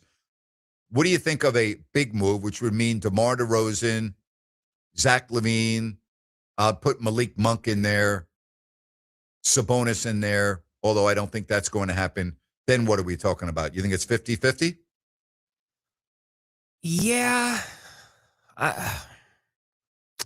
I'm going to say, and I'm going to throw Sabonis out. If we limit it down to two players, Malik Monk and Zach LaVine, I would go 60-40. 60-40? Okay. What about the pressure on this organization to make a move? And I want to talk about that because they had pressure to make a move last year with De'Aaron Fox. And I think we can all admit that in hindsight, it was premature and they would have been much better off waiting until the summertime. Well, I think it's going to be the first real test of who's making some of these decisions, or if anybody else is having input on the decision, because as we pretty clearly know, Vivek had his hands all over the De'Aaron Fox trade. That was not Monty McMahon. So if it's, let's say a Trae Young coming in here, I'm going to think Vivek. That seems nothing like Scott Perry. But what does seem like Scott Perry? Seriously. I thought Scott was incredibly genuine draft night. That was the first time to me that I'm like, you know what? Okay, I see what you're thinking of. And then he followed it up on draft night 2 or the second night for the second round and made just as good of a prudent pick that fell in line with everything he outlined on night 1. Two guys that were experienced, and you've seen that play out for Max. Hopefully it also plays out with Neek. Outside of that, I don't know. He wants to, I guess, can we make this assumption, Grant, that Scott Perry is big on bringing in guys that he feels like can rub off on the younger players? Because you see that with Schroeder and you see that with Westbrook, or at least we've clearly heard that about Westbrook. I think that is so overblown when you normally have former players on the coaching staff that are very, very good. And on this particular team, you already have veterans that have been highly successful and multi-time all-stars in DeMar DeRozan and Domantas Sabonis. Yeah. So bringing in what Russell Westbrook isn't, in my opinion, going to do anything differently than what you already have. Not to mention, in a guy that doesn't play very much, Doug McDermott, who is a consummate professional, Amen. who the players look up to immensely, who is very well revered in that locker room, and we don't even talk about him. Yeah, you just hit the nail on the head about him. He doesn't play he's only played a handful of times, and he is ready to go. He knows his role, and the guys get him the ball. Good job by Doug. That's the best example you can have in front of you right there. So the makeup of this team, we keep on waiting for the monumental shift. You think that started about 2 weeks ago, but then we always talked about, well, what happens when Zach LaVine comes back? Well, we saw Zach LaVine come back the other night, and he played 35 minutes, and we saw no minutes for Malik, only a handful of minutes for Keon, although, he had the thumb. Right. And then Nick Clifford didn't even play 20 minutes. Right. And Zach came off the bench, which Doug Christie came to him and said he was going to bring him off the bench. We'll see if that continues tonight. But yeah, I think the shift again, we've got to judge this thing. And overall, we know that it's been a disaster and it's not going to turn out well, which hopefully will benefit the Kings when it comes to the ping pong balls. But to make a hard judgment, I think we've got to wait till the trade deadline. The rubber's going to meet the road, trade or not, when we see what that rotation looks like past the deadline. It's going to be interesting. I mean, can we acknowledge that? It's going to be interesting. Yeah. Because I think that right now, I mean, if you're going to look at this, the fans are going to be really upset. Okay? You know it and I know it. If this team, goes on a run where they win 4 out of 6 games in the April and March, they're going to be livid if they see their odds in the lottery shift a little bit. You know it and I know it. You know what? My response is it's part of being a Sacramento Kings fan. They don't tank. They never have. No, they don't never sit have. Guys. They don't do rest management. So it's and look part at the of Mavs. Look at what happened with the Mavs last year. They got the luck of the. I mean, this lottery, you only have a 14% chance of getting the number 1 pick if you're first, second, third, or fourth worst. So that's not a great percentage. You almost don't want the number 1 pick. I'm serious. You're right. If you do the math, I think the number 1 pick or the person with or the team that was supposed to get the number 1 pick, I don't think it's happened. I think it's only happened one time in the last, I want to say 3 or 4 years. From the 937, granted, I happened to catch Snoop Dogg's commentary on the Warriors game on NBC while Kerr was getting ejected. Horrible. No, and I wouldn't even watch 1 second of it. I don't watch gimmicks. I don't watch nonsense. I don't want anything to do with that. So the answer to your question is no, I did not. From the 916, food for thought from Folsom Mike. Could the first ever starting lineup beat this current team? I argue Reggie would be the difference, especially in this era. Check it out. I'll check it out when I can. Interesting. All right, again, if you want to get in on the program, give me a call, 916-779-0929. That's 916-779-0929. And why don't we get to Joe in Sacramento? Joe, welcome to the show. Yeah, I'm a suffering Raiders fan. I was just curious. I know they fired the coach. And every year they say they got to get the right coach, but they never seem to get the right coach. Is it the owner, management? Yes, or just it is the owner. Start bad? right with Mark Davis. You have the worst owner in the National Football League. But now Brady's there. You think he might? I guess supposedly he's going to pick the new quarterback, or supposedly, I don't know. Well, we'll see. Just because Tom Brady was a great quarterback doesn't mean that he would be tremendous in a front office role. So there have been a lot of former players that have tried their, knack at working for NFL front offices, and they haven't done very well. So I don't think one has anything to do with the other, although his knowledge of the position and what he would like would be an advantage, but that still doesn't mean you're going to get the right person. Correct. I don't know. They just go through the coaches it seems like they just keep every year, same thing. They want a new coach. I don't Well, the other understand why they aspect can't. of that division now, you have a changing of the guard a little bit with the Chiefs not being at the top, but you have a Denver team that looks like that they're going to be good for the foreseeable future. And I would say the same thing with the Chargers. You know, it's a very difficult division. Although, Correct. again, in the NFL, we see different divisional winners every year. You know that Philadelphia was the only repeat divisional winner in the NFL this year? No, I did not realize Yeah. that. I mean, you can go from bad to good. Well, look at the Patriots and the Jaguars. They were 4-win teams last year. Look at them this year. Yeah. So, I mean, you can turn it around in a hurry in the NFL. But the Raiders, boy, they have a lot of areas of need. I'm sure you saw this stat. I was really surprised. The New York Jets did not have one interception the whole year. It's unbelievable. It's never happened before. First I time can't in the history believe of the that even NFL. happened. That doesn't even make. I don't see how that happens. It's, you know, it's almost impossible. I mean, even Hail Marys, things of that nature, which are normally intercepted. Think about that. Think about going 17 games in any level of football. I don't care if you're talking about Pee-wee and 8-year-olds, junior high, high school, college. Can you imagine going and playing 17 games and not having one interception? That's almost impossible. Well, it's never happened before. Because when I first heard it, I'm going, yeah, it's got to be fake. But no, it's true. Anyway, thank you, Grant. Appreciate it. Thank you, Joe. Tough being a Raider fan. Tough being a Kings fan. Tough being an A's fan. You know, I get another question. What does that mean for the A's being denied the A's knockdown in the judicial system?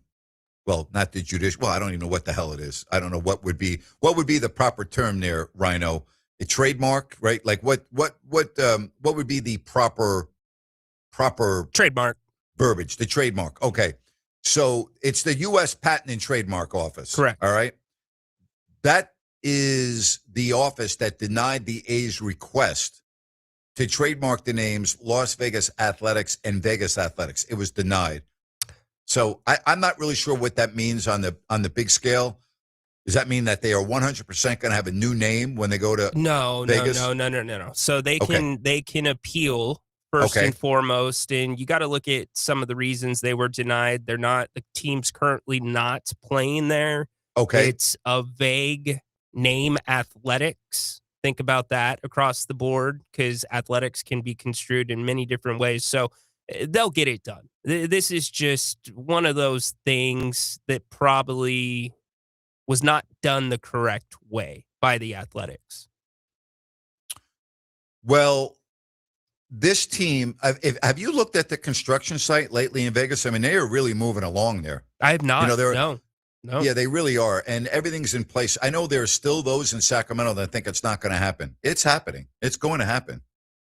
Now, could it be prolonged for a year? I guess it could. But like those that are holding out hope that, things are going to change and the A's are going to, I've said from day one, there's no way they're staying in Sacramento. That's not happening. Do you think, so you have another year of A's baseball here. Do you think SAC would get the third year? Because there was a lot of concerns headed into last year and a lot of complaints too. I wouldn't rule anything out when it comes to John Fisher and baseball in Sacramento. I wouldn't rule anything out. Okay. Right? Could you? I mean, I don't think you can rule anything out, can you? No. And Vivek too. It's a good deal for Vivek because you are filling up the hotel in Doco. Mm-hmm. Yeah, of course it is. So yeah, no, I think that field can only improve. A lot of the complaints came around the pitching mound. So yes, you can't control the heat, but I got to think that that land or the grounds crew, they did everything they could to keep that field with as many games going on in it as well as they did. But again, it's an adjustment for a major league player to go from the facilities they go to, Grant. You probably know this more than anybody, to a facility like that. It's much different. Night and day. Hey, I want to talk to you about Village Financial Group. when it comes to real estate? Are you in the market in 2026 to buy a home? Are you looking to maybe move? You're going to sell your home? How about a home equity line of credit? Well, Village Financial Group and their broker owner, Spencer, 25 years now, going on 26 since he began his family-owned business. He is awesome, experienced. Yes, you can trust him. I've known him for 25 years, and he is a financing specialist. He is very creative, and he has access to private money. Remember this number, 916-805-4868. That's 916-805-4868. Text Spence, call Spence. He is going to do a phenomenal job for you. 916-805-4868. Also, check out their website, bfgloans.com, and you'll find over 9,000 properties available for purchase. It makes sense to call Spence at 916-805-4868. Village Financial Group, looking out for your best interest. Don't forget Grant's Rant at 5 o'clock, Sean Salisbury after that, right here on Fox Sports Sacramento.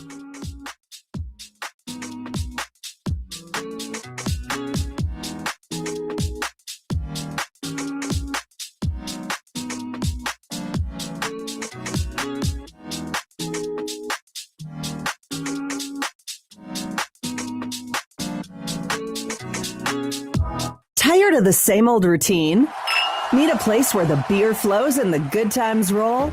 Then head to Fieldhouse American Sports Pub, 1833 Fulton Avenue. Family owned and operated, so you know you'll feel right at home. Catch all your favorite games on 18 big screens while enjoying amazing food. And with 28 beers on tap, you're sure to find something you love. And don't miss everyday happy hour from 3 to 7 and again from 10 till close. Looking for more than just the game? Trivia Tuesday starts at 7 p.m. And there's Mario Kart and bingo nights for even more fun, too. There's always a blast happening at Fieldhouse. Whether you're looking for a place to watch the game, grab a bite with the family, or just unwind with friends, Fieldhouse is the place to be. Fieldhouse American Sports Pub, 1833 Fulton Avenue. Bring it to the house.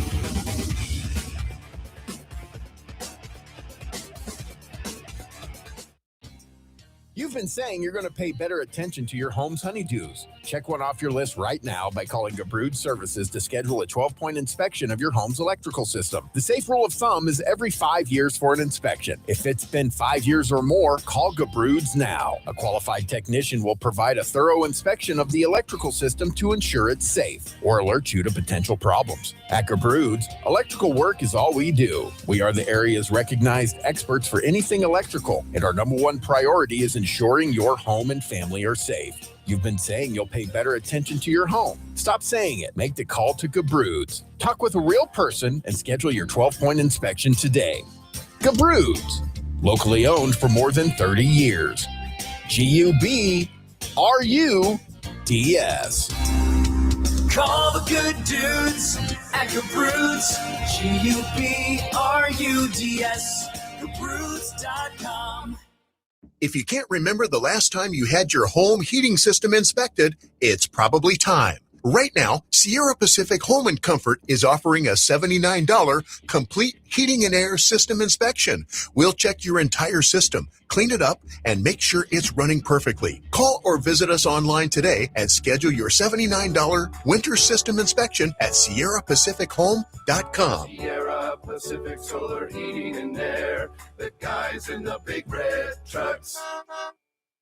Hi, I'm Ryan Blaney, a third-generation race car driver, and I dedicate a lot of my time going fast. But when my grandpa was diagnosed with Alzheimer's, it was a very unexpected bump in the road for us. It's important to notice if older family members are acting differently or having trouble with routine tasks. Early detection of Alzheimer's can give your family time to explore support services and access available treatments. If you or your family are noticing changes, it could be Alzheimer's. Talk about seeing a doctor together. Visit alz.org/time to talk. A message from the Alzheimer's Association and the Ad Council.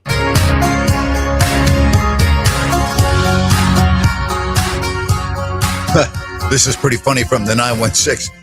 We could be the only team in the lottery and still not get the number one pick. Yeah, I know that's what it's like being a Kings fan. Incredible. 916 Eagles, the only team to repeat in division winners, and they would have finished fourth in the NFC West. Well, they did beat the team that they did play. They only had one game this year against the NFC West, and they did win 33-26. It was a come-from-behind victory, but they still won against the Rams 33-26. So, keep that in mind, all right? Keep that in mind. The 49ers and the Eagles coming up on Sunday, and it is certainly going to be a very difficult task for San Francisco. And I think the key here is the health. I just, at some point, okay, at some point you can't just ignore the injuries that occur week after week in the NFL, but it just seems like the 49ers have been more snake bit than other teams. Just, man. Yeah, they're also, losing Tatum Bethune's a big deal. They're also playing with house money, though, Grant. That's the thing. Don't tell that to the players in the locker room. They wouldn't say that. There's a feel. Damon passed that sentiment along. There's a feeling that the expectation, at least with the fan base, is this team should have been out 7 weeks into the season. And I understand that. I understand that. But don't tell John Lynch that or Kyle Shanahan. There's nobody in that locker room or in that organization that would say we're playing with house money. They still believe they can win a Super Bowl. Well, look at what they've done up until this point. Yeah. There's not, I guess there's less external pressure, I feel like, than in the last couple of years. So sometimes that can be of a benefit to a team like them. They have an 8.8% chance of winning the Super Bowl, according to ESPN's FPI. Well, Trent Williams, questionable. Ricky Pearsall, questionable. The Winners, questionable. Tatum Bethune, out. I mean, this is Luke Gifford, questionable. I just don't like the way it's shaping up, going all the way to Philadelphia and taking on an Eagles team that I think is going to be able to control the clock. I mean, if I look at Indianapolis moving the ball up and down the field, if I look at the Bears moving the ball up and down the field, if I look at the ball control of Seattle, why would I think that Philadelphia is not going to be able to do the same thing? You should be able to. It's a question if Philadelphia will come out and play that same game plan. Yeah. If they can execute properly, and turnovers are going to be huge. If the Niners can come up on the right side of the turnover margin, which they have not been this season for the most part, that could be a complete game changer. The Rams almost came back on the Eagles last year, Grant. Yeah, and again, this is a Eagles team that didn't exactly play great in their final 7 games. They only won 3. They lost to Dallas in Dallas on Thanksgiving, 24-20, or no, not Thanksgiving. It was a Sunday game, 24-21. They lost to Chicago at home, 24-15. They lost to the Chargers on the road in overtime before beating the pathetic Raiders 31-0. They beat Washington, a banged-up Washington team, 29-18. And then they edged Buffalo 13-12 at Buffalo before resting everybody for the finale against Washington, where they lost 24-17. So it's not like they've just been some juggernaut of a football team this year. They've had their struggles along the way. They lost to Denver at home, 21-17. They got, remember that Thursday night game, the coming out game for Cam Scatterboo and Jackson Dart, the home game against Philadelphia on a Thursday night. The Giants beat the Eagles 34-17. I mean, it's not like the Eagles have been some unstoppable force this year. No, absolutely not. Their offense has been spotty at times. Think about some of those scores you just ran off. Yeah. So if I'm looking at this situation, this matchup, I don't think it's going to be lopsided. I don't think the Eagles are going to blow out the 49ers. But if they're able to control the clock, that means the 49ers are going to pretty much have to score on most of their possessions. And we didn't see that against Seattle, but we did see that against Chicago. So are we going to have an arena football type of a game, or are we going to have a game similarly to what we had against Seattle? And I would say it's probably going to be somewhere in the middle. I don't think it's going to be to the extreme of the Bears game or the Seattle game. I think it's going to be somewhere in the middle of that. 100% with you. Playoff football. It's going to be tougher. Elevates a notch. You got pretty much clear weather for the most part. Only a few raindrops earlier in the day. I think, what do you think? Probably 24, 21? When's that I think game? it's in the 20s. Yeah, I think it's in the 20s.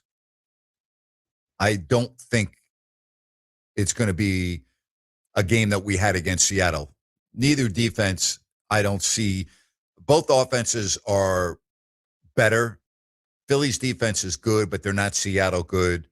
Yeah, I like the number you just said. Yeah. I just think both teams have a tendency to sometimes go away from things that are working or clearly can work. Saquon, the Eagles have gone away from. A.J. Brown, the Eagles have gone away from at times. Same thing with the Niners.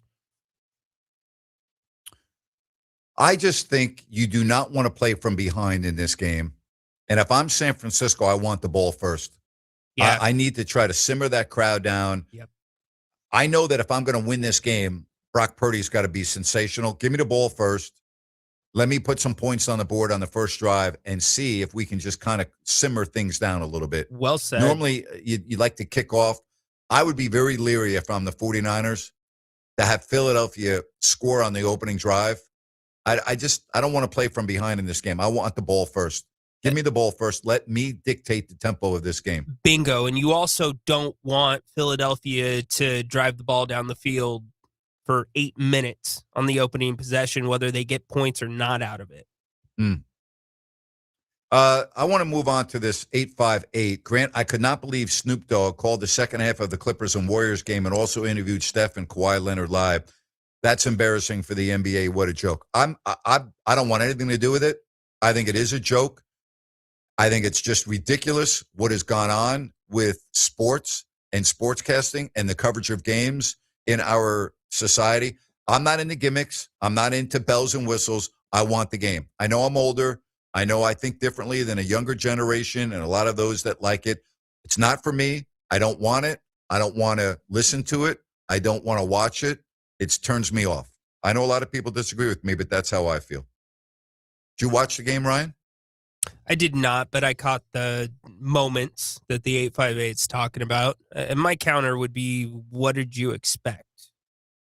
That's how they I'll tell you what I expect. I expect not to have him on the telecast. That's what I expect. Okay, that's you as an old school sports fan, but if you're somebody that was okay with it, somebody that wanted him there, that's exactly what you expected to get if you were watching Snoop Dogg do an NBA game. So okay, so I have to have Snoop Dogg on the telecast because I believe it's going to attract X number of more viewers. Is that right? Correct. So, granted, it was an 8 o'clock game. I'm sorry? It was an 8 p.m. game. Just like tonight's is an 8 o'clock game. Yeah. Okay. It's not for me. Not for me. I don't want it. I'm with you. I'm completely with you. What do you think about that, folks? If you have a thought, hit us up on the text line or call the show at 916-779-0929. That's 916-779-0929. I'm not in the gimmicks. I'm not in the, to me, it's all about them promoting their Olympic coverage on their basketball games. I didn't watch the game, but I almost guarantee you there was cross promotion with Snoop and the Olympics, which starts in a couple of weeks over in Europe. I don't know. I don't like it. All right, so here we go. Another one. That was a freaking regular season game for two teams fighting for the playoffs. It's a legitimate NBA game, and a non-professional broadcaster calls it. What a joke. And then you've got the other side of it from Peter Anderson. Snoop calling out Kerr getting tossed out was funny. Okay. I just, can you, like, if we were 15 years ago and I told you Snoop Dogg was going to be doing the Olympics and be the hot commodity. Would you have believed that for No. the second time? And nothing against Snoop. It's just such a weird pairing. Nothing in this country surprises me anymore. Nothing. Nothing. Absolutely nothing. I'm sorry, but that's how I feel. Well- I mean, it's just, we live in a crazy period of time right now. So no, nothing would surprise me. It would surprise me, and I think you're making a mistake, for your heating and air conditioning not to at least do a little homework on DAS Mechanical. And I was not aware of this until November, when it was explained to me that most homeowners are changing their heating and air systems from gas to all electric. Bottom line, it's about getting more energy efficiency and saving a lot more money every month on energy bills. Now, if your current heating and air system is 15 years or older, you know what? It may be time to consider a change. Call DAS Mechanical first. Nearly all of DAS's work is gas to electric, whole system changeouts. Nick and his team, they're experts. They specialize in this. And they also have 0% financing available. And keep in mind, if you have a heating emergency, no problem. DAS Mechanical will be there with their 24/7 availability. Award-winning, locally owned, family-owned, DAS Mechanical, serving their Sacramento and Placer County neighbors for years. Go to dasmechanical.org, book everything online, look at all of their 5-star reviews and their numerous best of the best awards. That's D as in dog, A, S as in Sam, mechanical.org. Let's get to Tay, calling from Los Angeles. Hello, Tay, you're on the show. Hey, Grant, thanks for taking my call. How are you doing? Good, thank you. I know regarding the Snoop Dogg, it's one of the, I know Ryan gave that as one of the rent options, I think about 2 weeks ago. So I actually texted about that, the one that you just mentioned. Yeah. So last night I was watching the game because the Kings game wasn't on. So I was watching the Clippers and the Warriors. And like I said, Snoop Dogg called the second half. And the only problem I had is I would have been fine if he used professional broadcaster language. But the whole second half, he was making very, funny metaphors that, had no place in professional broadcasting. And this is a regular NBA season game between the two highly contested Western Conference teams, both fighting for playoff spots. Warriors trying to not get out of play-in picture, and Clippers trying to get into the playoffs. It's not even a preseason game, not an all-star game. And what also made it to be a joke was that Snoop was interviewing Kawhi Leonard after the game, and you could tell through the body language of Kawhi that he did not even want to be there. And this was broadcasted live, and Snoop is obviously a Lakers fan. He has, he has done a lot of, hate on the Clippers, throughout the years. And him just asking, again, questions that had no relevance to the game, but really to broadcast himself and also to advertise the Olympics. I just thought it was very poorly advertised, again, in a regular season game where each game matters for every single Western Conference team in case of Clippers and Warriors. Fair enough. I didn't watch it, so it's difficult for me to comment. I would not have watched it, and I definitely would have not have watched it if I knew that Snoop was going to be on the telecast, which I didn't know anyway. But if I had turned it on and saw him, I would have turned it off immediately. I don't want that. Anyways, thanks for I just couldn't believe what I was hearing, him broadcasting and giving all sorts of metaphors and stuff. It's a joke. It's all about I'll tell you what, it's all about promoting the Olympics. That's what they're doing. That's exactly what they're doing. Plain and simple. Yeah. Thanks very much. There were commercials about the Olympics as well. Thanks, Grant. Of course there are. It has not. It's all about their promotion of the Olympics. 100%. Thank you for the call.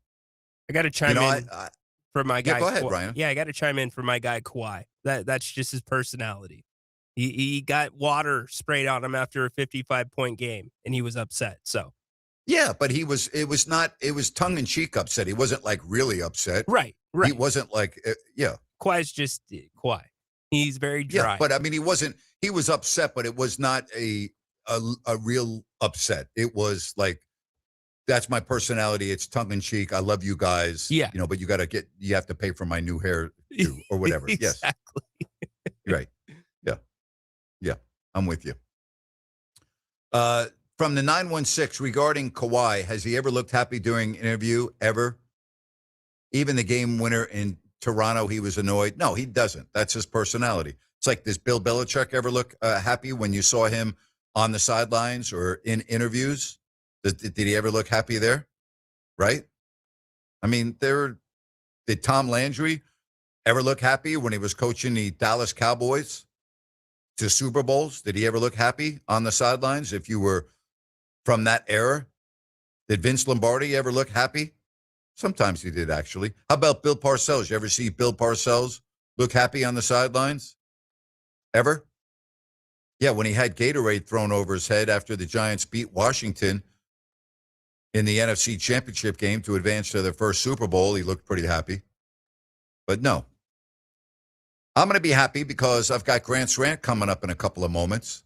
And I'm going to be happy because I get to talk to Sean Salisbury. So all of that is coming up. The third hour of the show, right around the corner, plus your phone calls and text messages at 916-779-0929, right here, the Grant Napear Show, Fox Sports, Sacramento.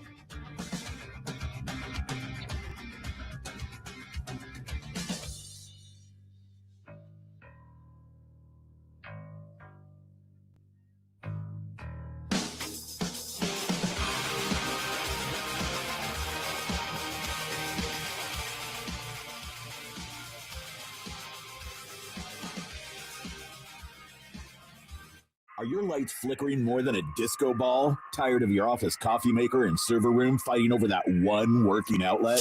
Call the pros who keep the juice flowing. Elite Power Inc. Elite Power Inc. is the commercial and industrial electrical contractor who takes your power and lighting seriously so you don't have to. Elite Power Inc. handles everything from rewiring ancient office buildings to installing cutting-edge control panels in factories. Their IBEW 340 electricians have more certifications than your printer has error messages. And they promise not to judge your breaker panel's creative labeling. Get plugged in with Elite Power Inc., where sparks fly, but only in a good way. Professionally trained technicians, 24-hour electrical service, maintenance, and repair. Project estimating, the knowledge and skill for any commercial or industrial need. Call 916-739-1580. That's 916-739-1580, or go to elitepower.com. I'm Dan Patrick, and this is Above the Noise. Since 2000, the Raiders have been best defined by one word: instability. 15 head coaches, if you count John Gruden twice. That's just over a quarter of a century. That tells you the story before you turn on the tape. The revolving door has become the organization's identity. Teams cannot build, grow, or sustain success when the foundation is constantly being ripped out. There are obvious contributing factors: a lack of elite talent, years without a true franchise quarterback. All that matters, but it always circles back to leadership. The Raiders have repeatedly missed on hiring the right voice, the right fit for a franchise that needs to be in the modern NFL. The result is a team stuck in neutral while the league evolves around it. Coaching turnover creates cultural whiplash, changing systems and expectations every few years. Players come and go. Now, the Raiders are on the clock with the number one pick in the draft and needing the right head coach again. I'm Dan Patrick, and this is Above the Noise. These days, everybody's searching for ways to save on insurance, scrolling comparison sites, digging through tips, chasing deals, but Liberty Mutual makes it simple. Liberty Mutual customizes your car and home insurance to save you money. And when you bundle, those savings really come through. It's insurance built for real people with a team that goes above and beyond to help you keep more of what matters. No hunting, no hassle, just confidence that your coverage customized with savings in mind. Start your quote at libertymutual.com. Start the year with a splash of flavor with Heartland Steakho's Reef and Beef Package, which combines juicy steak and fresh seafood for the ultimate celebration. You will be feasting on Maine cold water lobster, jumbo USA sea scallops, 16-ounce USDA choice ribeye steaks, and 8-ounce filet mignon delivered straight to your door. Ordering is easy at heartlandsteakco.com. And right now, when you spend $199.99 or more, you'll get free shipping plus $26 off with promo code NEWYEAR26. Taste the Heartland difference. Grant Napear is back every weekday afternoon, 3 to 6. This is Fox Sports, KSAC 890 AM Olivehurst, K284CM 104.7 FM Sacramento. It's time for Grant.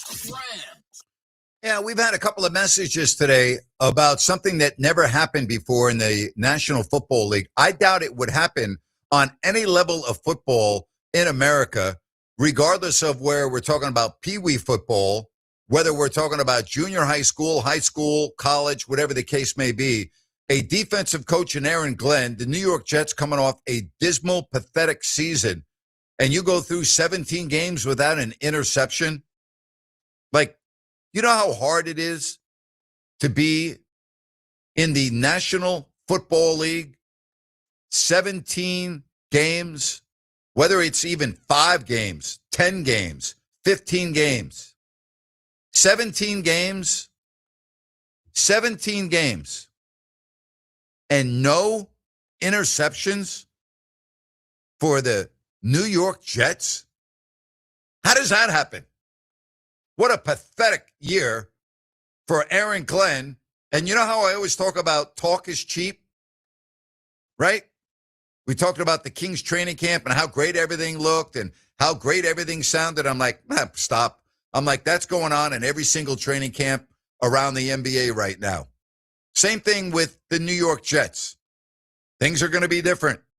Aaron Glenn, this and that. Things are going to be different. Blah, blah, blah. Guess what? Things were not different. You could make the argument they were worse, which is hard to believe if you're a fan of the New York Jets, that it could be worse. You started off losses at home to Pittsburgh. You lost to Buffalo. You lost to Tampa. You lost to Miami. You lost to Dallas. You lost to Denver. You lost to Carolina. And then it's Halloween week before you finally beat Cincinnati with their backup quarterback 39-38. Then you beat the mistake on the lake and the Browns. You ended up this year with 3 wins, and you don't have a game with an interception. How do you have a game, or how do you have a season with no picks? Unfreaking believable. You want to talk about something that's never going to be, that we'll never talk about again? We'll never talk about a team playing 17 games in the NFL without an interception, right? I mean, could you imagine, just like what I experienced with the Kings? You'll never have an NBA team go 1-40 on the road again, and you'll never have an NBA team do what the Sacramento Kings did in the early 90s when they lost 43 consecutive road games. That's right. You only play 41 in a year, and the Kings lost 43 over a span of 2 seasons. 43 consecutive road losses. And as Dick Motta said, walking off Air Bowl 1 after the last road game in the season in which the Kings had their private plane for the first time after flying commercial previously, and we're walking off the airplane after a 1-40 road campaign, and the then head coach of the Sacramento Kings, Dick Motta, says, man, it's a good thing we had our own plane this year. We may have gone 0-41. See, flying charter doesn't always equate in the wins. Certain things that we'll never see again in sport. We'll never see an NBA team lose 43 in consecutive road games, and we'll never see an NFL team once again go through an entire season with no interceptions. Unbelievable. Seriously. Incredible. All right, still trying to get Sean Salisbury. As soon as we are able to connect with him, we'll put him on. All right, 916-779-0929. That's 916-779-0929. What do you think? We talk about records in sports. Records in sports. Okay? What records will we never see again? Joe DiMaggio, hitting streak, 43 consecutive road losses, no interceptions in an NFL season. There are many more. What else do you think we will never see again in the world of sports? Like unbreakable records is what I'm saying. We'll never have another 300-game winner in baseball, right? That's never going to happen again. The game is too specialized now. Think about that. Do you know how difficult it was to win 300 games as a pitcher in baseball? Think about that for a moment. 15 years of 20 wins. And somebody said in the 631, and that's 17 games, not 14. Exactly. Exactly. I mean, it's unbelievable. It really is. 17 games in an NFL season. I don't understand how we would even be discussing this. Like, I don't even think that's possible. I don't know how we could even get to this point. That's never going to happen again. Seriously. How about Wilt Chamberlain? A 100-point game where he averaged 50.4 points per game in a season. That's never going to happen again. You think anybody's ever going to have 511 wins in Major League Baseball like Cy Young did? Again, I talk about Joe DiMaggio, 56-game hitting streak. I don't think so. Are we ever going to get to Rickey Henderson's stolen base mark of, what is it, over 1,400? I forget the exact number. How about Cal Ripken? What did he play? Over 2,600 consecutive games, right? From the 916, Wayne Gretzky's assist points record will never be broken. No, it will not. No, it will not. I'm glad you said that. It will not. The great Wayne Gretzky. But if you talk about like 43 games, a 43-game road losing streak, that's just like, how does that happen? And again, you're never going to see a player break Cal Ripken. Probably not going to see, what did Michael Phelps have? What was it? What was it? 23 gold medals, right? That's never going to happen again. What about Nolan Ryan? What did he have? Oh, he had over 5,000 career strikeouts, right? Like, what was it? 56, 5,700? That's never going to be broken again. It's unbelievable. And I'm looking up right now Wayne Gretzky. Here it is.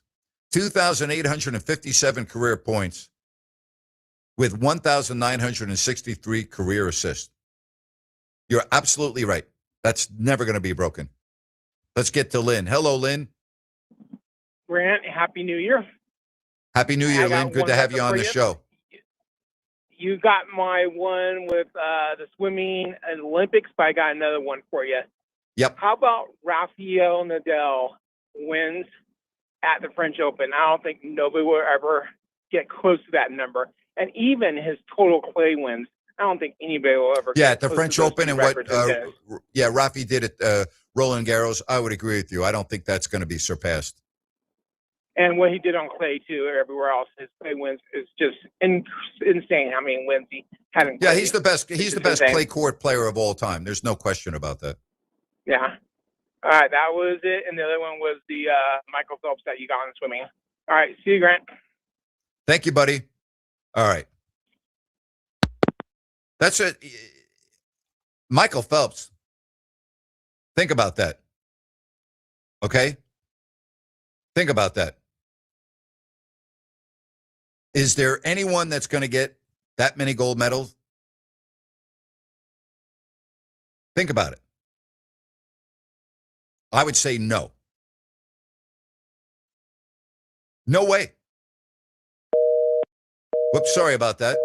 I thought I hit the message. There we go. I don't think so. Ryan, you have a record that kind of like you talk about that's never going to happen, that we're never going to surpass? Yeah, Wilt Chamberlain. I'm going to double down on that. He averaged 48.5 minutes in the 61-62 season. What season was that? 1961-62. Wow. How many minutes? 48.5. A basketball game's 48. He played every minute of the regular season and 7 overtimes. He didn't have load management, huh? Where he had to sit out because he was tired? Not if you go by his extracurricular activities, which he bragged about. He might have to sit out for that. Yeah, yeah. And you would have thought he would have got a calf strain or a quad strain at some point, too. Oh, my gosh. Those soft tissue injuries. Oh, my gosh. What about the Warriors 73-9 record likely to be broken? I thought the Oklahoma City Thunder would have a chance at that this year, but I don't think anymore. Yeah. Phoenix knocked him off. That was a signature win for them. Yeah, I'm with you there. 400 batting average in baseball, I don't think we'll ever see that. Cal Ripken, someone said 9-6. That record will never be broken. No question. That will never be broken. It will not happen. So when I was at SDSU, one of our teammates, Ben Wardrop, he held for a very long time the quickest foul out in NCAA history.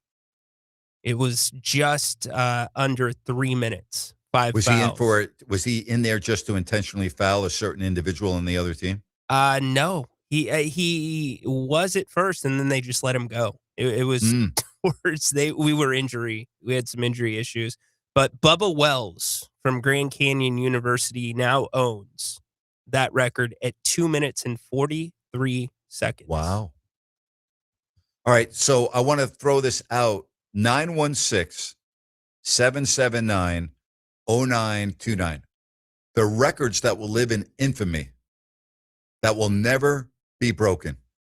You'll never have a 300-game winner in baseball again. That's never going to happen. I mean, you rarely get a 20-game winner anymore in baseball. Do you know how amazing of an accomplishment that is when you think about it? You'd have to win 20 games for 15 years. That's not going to happen. Ricky Henderson, stolen bases, leadoff home runs. I would agree with you. Leadoff home runs, I could see. You know, Aaron Judge bats leadoff for the Yankees a lot. I could see that. Stolen bases, no. The game's too different now, so I don't think you're going to see that. So stolen bases, absolutely not. 56-game hitting streak, I don't think there's any way you're going to see that. 43-game road losing streak in the NBA that the Kings own, I don't think you're going to see that. Here's another one that I was absolutely blessed to be behind the microphone for Klay Thompson scoring 37 points in one quarter. What do you think, Ryan? You think we'll ever see that again? 37 points in one quarter, Kings, Warriors, Klay Thompson. That's amazing. You might. Somebody, really? Somebody got close to it. I think it was 34 points. I'll do the research on it right now. I think you might see that at one point with the three ball if the game continues. But he made nine in that quarter. I don't know if you'll see one that's that efficient. I know it's a top record, but what about Kobe's 81-point game? Well, Wilt's got 100, so that's not even in the conversation. That's not even in the conversation. I mean, 100 points in a game, we're not going to see that, will we, Rhino? Will we see an NBA player score 100 points ever again in a game? I would say no. I don't think that's going to happen. I really don't. We've had this conversation. I don't think it will happen either, but if it were going to happen, I think we both said it would be Wemby, right? Yes. I would agree about the Wayne Gretzky assist record, total points. That will never be broken again in the NHL. That's not going to happen. Cal Ripken, his consecutive game streak, that's never going to be broken. I feel pretty confident in that. And I'm also pretty confident in saying we'll never have an NFL team go a whole season without an interception again. Yeah, I'm with you there. Kevin Love had 34 points in a November 2016 game. In one quarter. Okay. That is close. You're right. So that might be obtainable because of the three-point shot.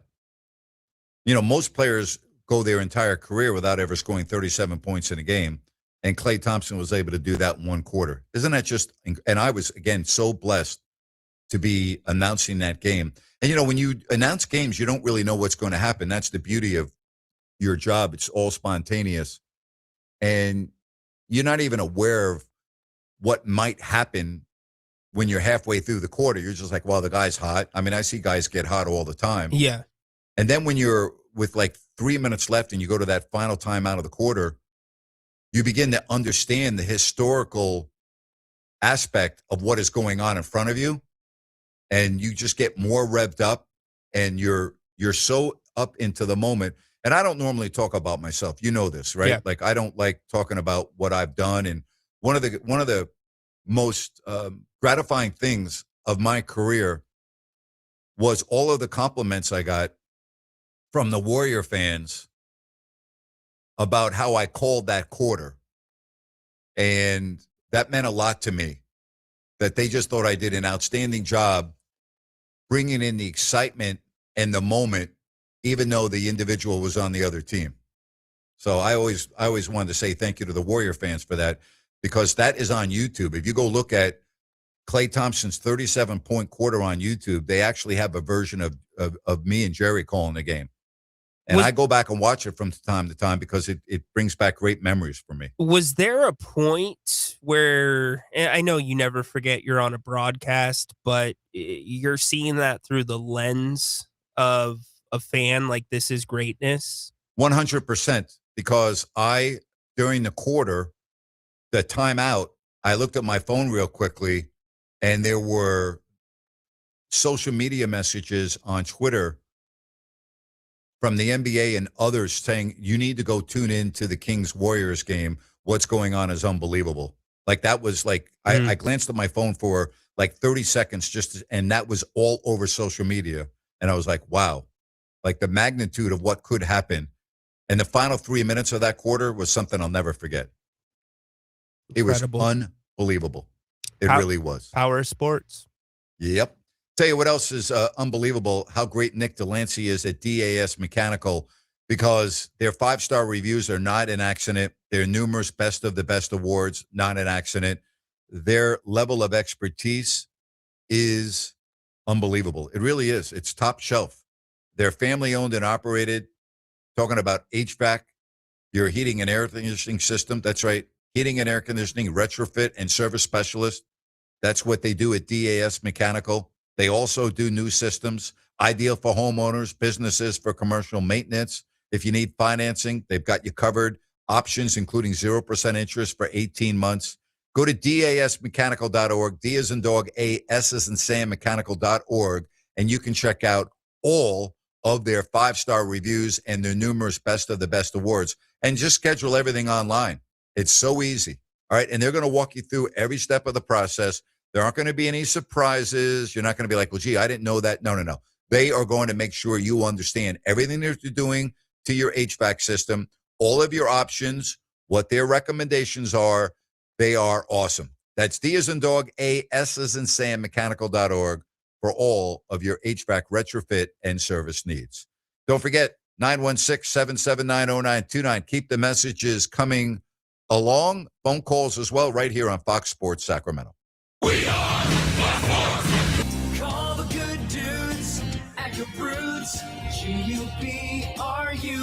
Homeowners, if you have an electrical project you need done, then you need the good dudes at Gabroods. Family owned and operated for 30 years, Jay Gabrood and his team are the area's recognized experts for everything electrical, from the very basic like repairs, lighting upgrades, and whole house fans to the biggies, panel replacements, EV stations, and backup generators. Gabroods does it all and does it right the first time. They're actually the guys their competition recommends. Gabroods, expert 5-star service and always transparent, honest prices and solutions. Say goodbye to your electrical issues. Visit Gabroods.com or call 24/7 and speak with a real live person. Gabroods, Gubruds.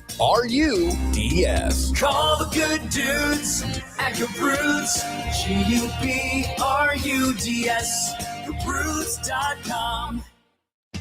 Need new tires or brakes? See the experts at Expert Tires. Save big at Expert Tires and Brakes on Auburn Boulevard, Sacramento. Expert Tires and Brakes guarantees fast, guaranteed service at the best prices in the area. Check out their special offers on sets of Ford Bridgestone and Firestone tires. Need new brakes? Expert Tires and Brakes is the place to go. Expert Tires and Brakes, 5810 Auburn Boulevard. The best in tires and brakes. Brad Gazan, on Atlanta United, we know everyone has a ritual, a habit we never skip, to clear our minds and elevate our performance. But what do you do to keep your head in the game? Because being your best isn't just about taking care of your body, it's about taking care of your mind and mental health. Discover the resources you need to keep your mind focused and your mental health a priority. Find resources at georgia.loveyourmindtoday.org. Brought to you by the Huntsman Mental Health Institute, the Arthur M. Blank Family Foundation, and the Ad Council.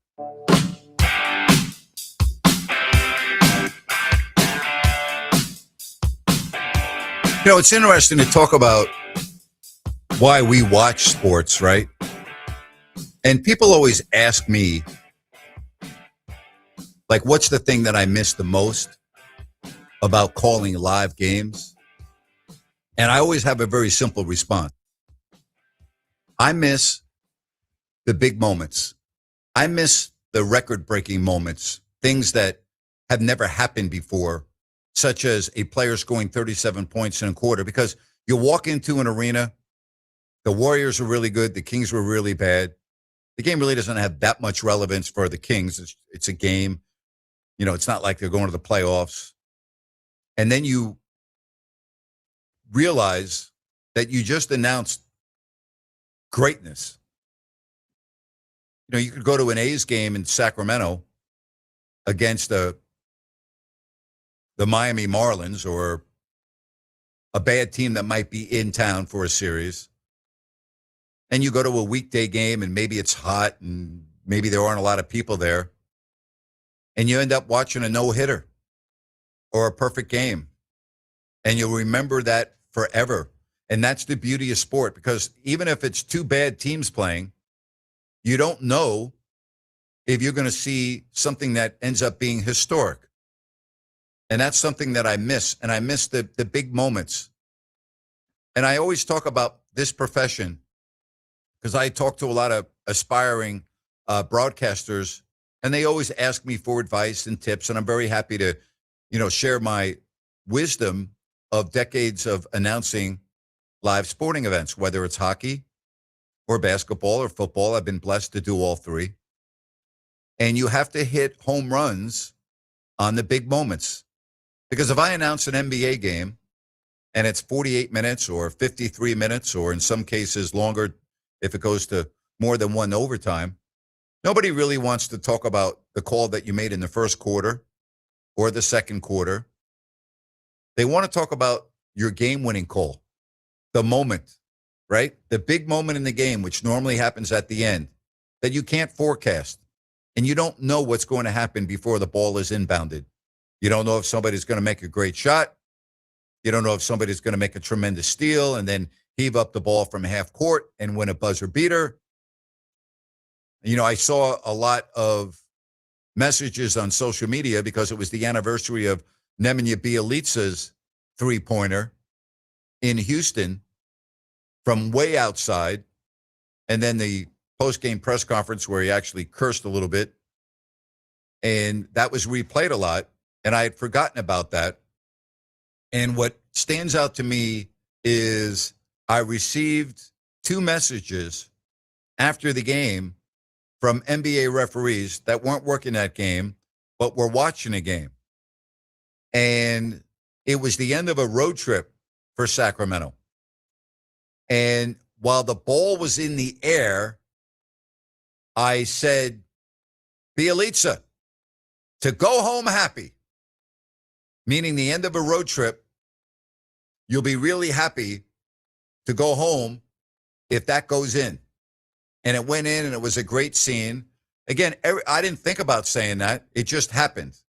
And that's the beauty of announcing live sports, because you can't rehearse moments like that as an announcer.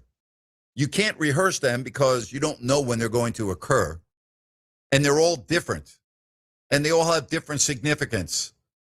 And it's different when you announce a game at home as compared to the road, because when you announce a game at home, you have to lay out because you can't talk over the crowd. Whereas on the road, the arena then becomes suddenly quiet and you have to carry the emotion. There's Buddy Hield's game winner a couple of years ago in Detroit where, he sprinted from one end of the court all the way to the other end and through the tunnel as he made a game-winning 3 in Detroit.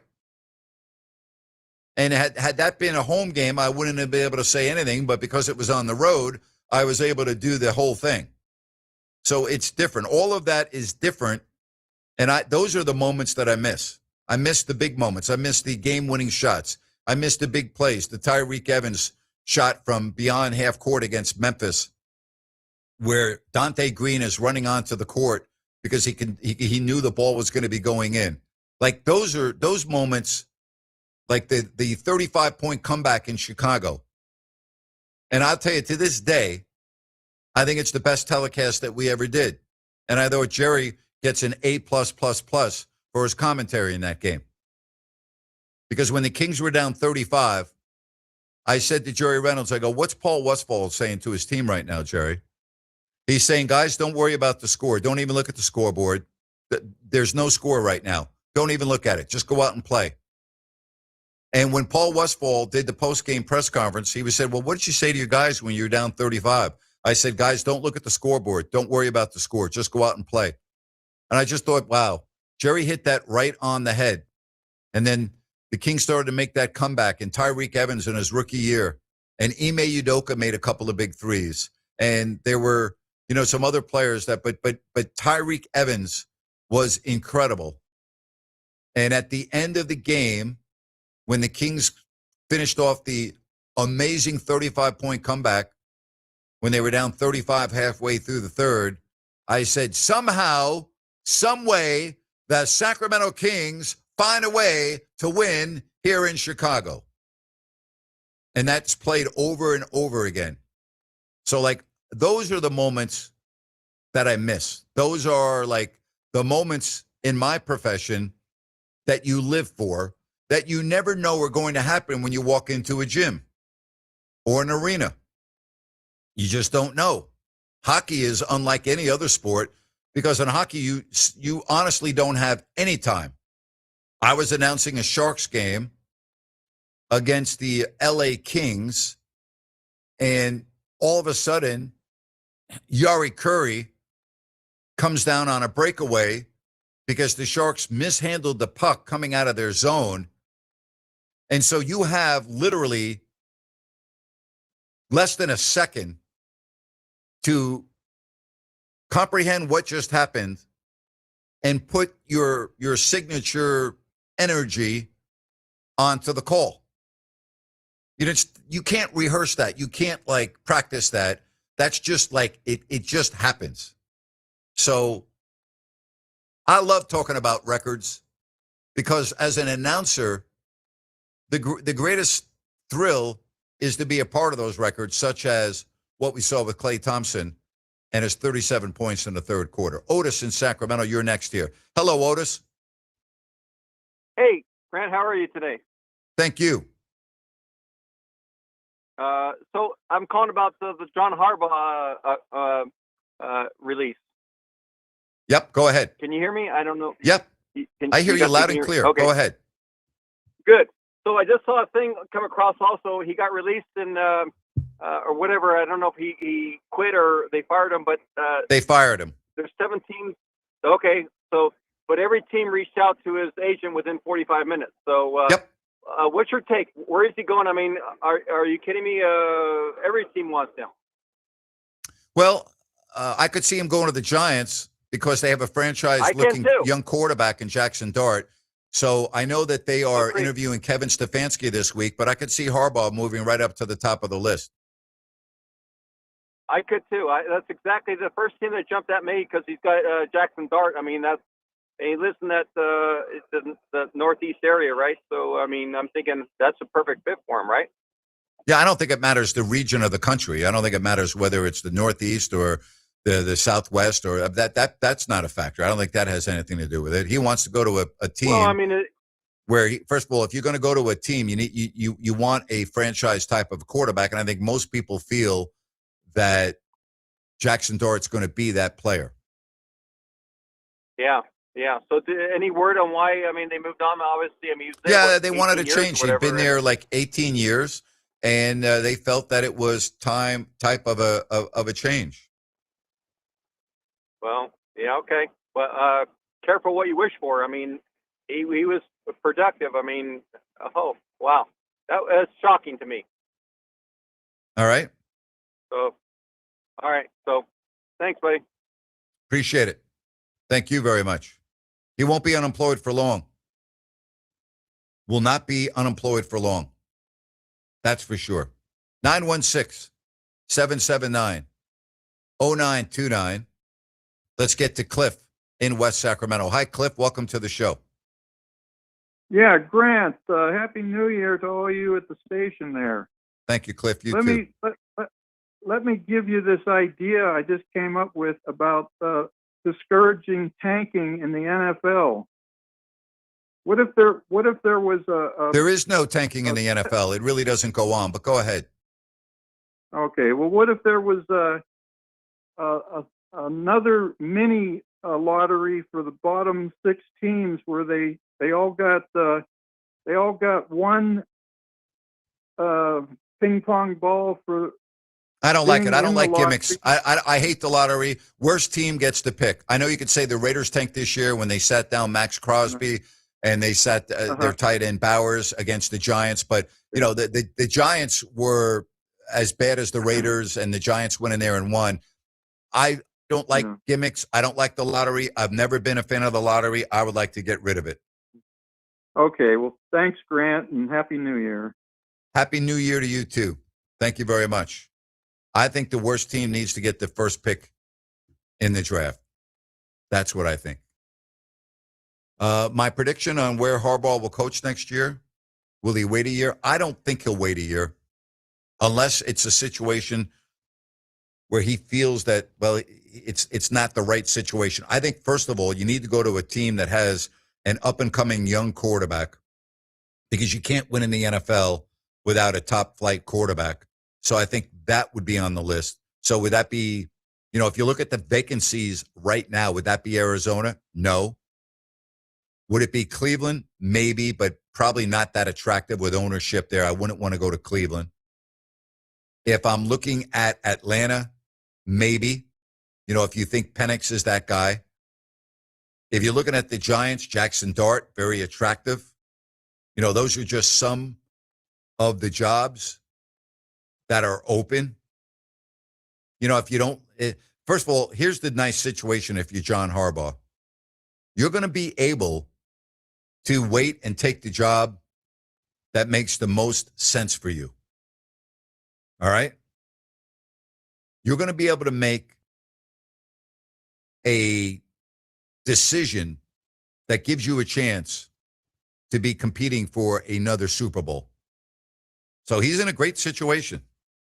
And you'll be in a great situation if you are in the real estate market and use Spencer at Village Financial Group. Experience, trust, a specialist when it comes to financing. Broker owner, Spencer Grimmenstein, Village Financial Group. 25 years He began his family-owned business. I've known him from day one. And if you're buying a home, you're selling a home, you are in the market, you want a home equity line of credit, again, Spence is a very creative financing specialist, and he has access to private money. Give him a call or text him at 916-805-4868.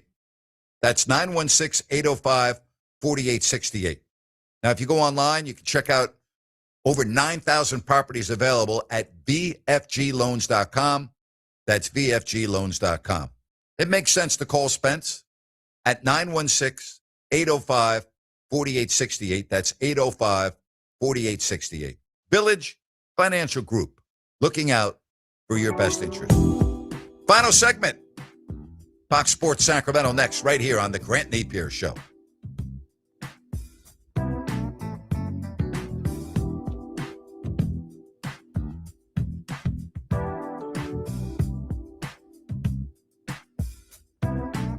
Are your lights flickering more than a disco ball? Tired of your office coffee maker and server room fighting over that one working outlet? Call the pros who keep the juice flowing. Elite Power Inc. Elite Power Inc. is the commercial and industrial electrical contractor who takes your power and lighting seriously so you don't have to. Elite Power Inc. handles everything from rewiring ancient office buildings to installing cutting-edge control panels in factories. Their IBEW 340 electricians have more certifications than your printer has error messages. And they promise not to judge your breaker panel's creative labeling. Get plugged in with Elite Power Inc., where sparks fly, but only in a good way. Professionally trained technicians, 24-hour electrical service, maintenance, and repair. Project estimating, the knowledge and skill for any commercial or industrial need. Call 916-739-1580. That's 916-739-1580. Or go to elitepower.com. Sierra Pacific Home and Comfort is all about keeping you comfortable at home. And when your sewer system backs up or the toilet suddenly won't flush, that's not comfortable. Sierra Pacific's expert plumbers are always ready to deal with household plumbing emergencies. We'll come out and solve the problem, no problem.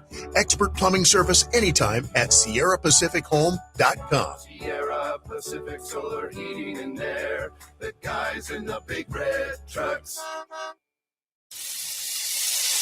Looking for the perfect spot to watch the game and enjoy amazing food and drinks? Look no further than Fieldhouse American Sports Pub. Family owned and operated, Fieldhouse is passionate about creating a fun, welcoming atmosphere for everyone. Spice things up on Tuesdays with Taco Tuesday. Buy any order of our delicious tacos and get a refreshing margarita for just $6. On Wednesday, Fieldhouse features incredible drink specials. Enjoy $5 well drinks and ice cold pints all day long. Fieldhouse was voted the #1 sports bar in Sacramento. Tons of TVs, a mouth-watering menu, and daily specials. It's the perfect sports bar to catch all the action. Visit us today at 1833 Fulton Avenue. Fieldhouse American Sports Pub, where the food is fantastic, the drinks are flowing, and the good times never stop. Fieldhouse, bring it to the house.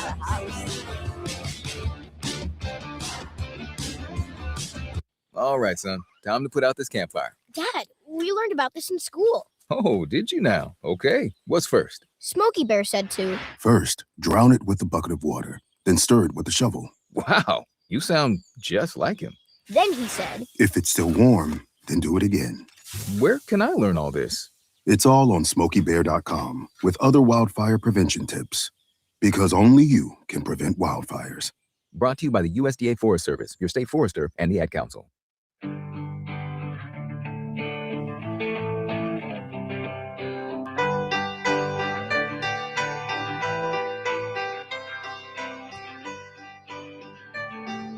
Final segment.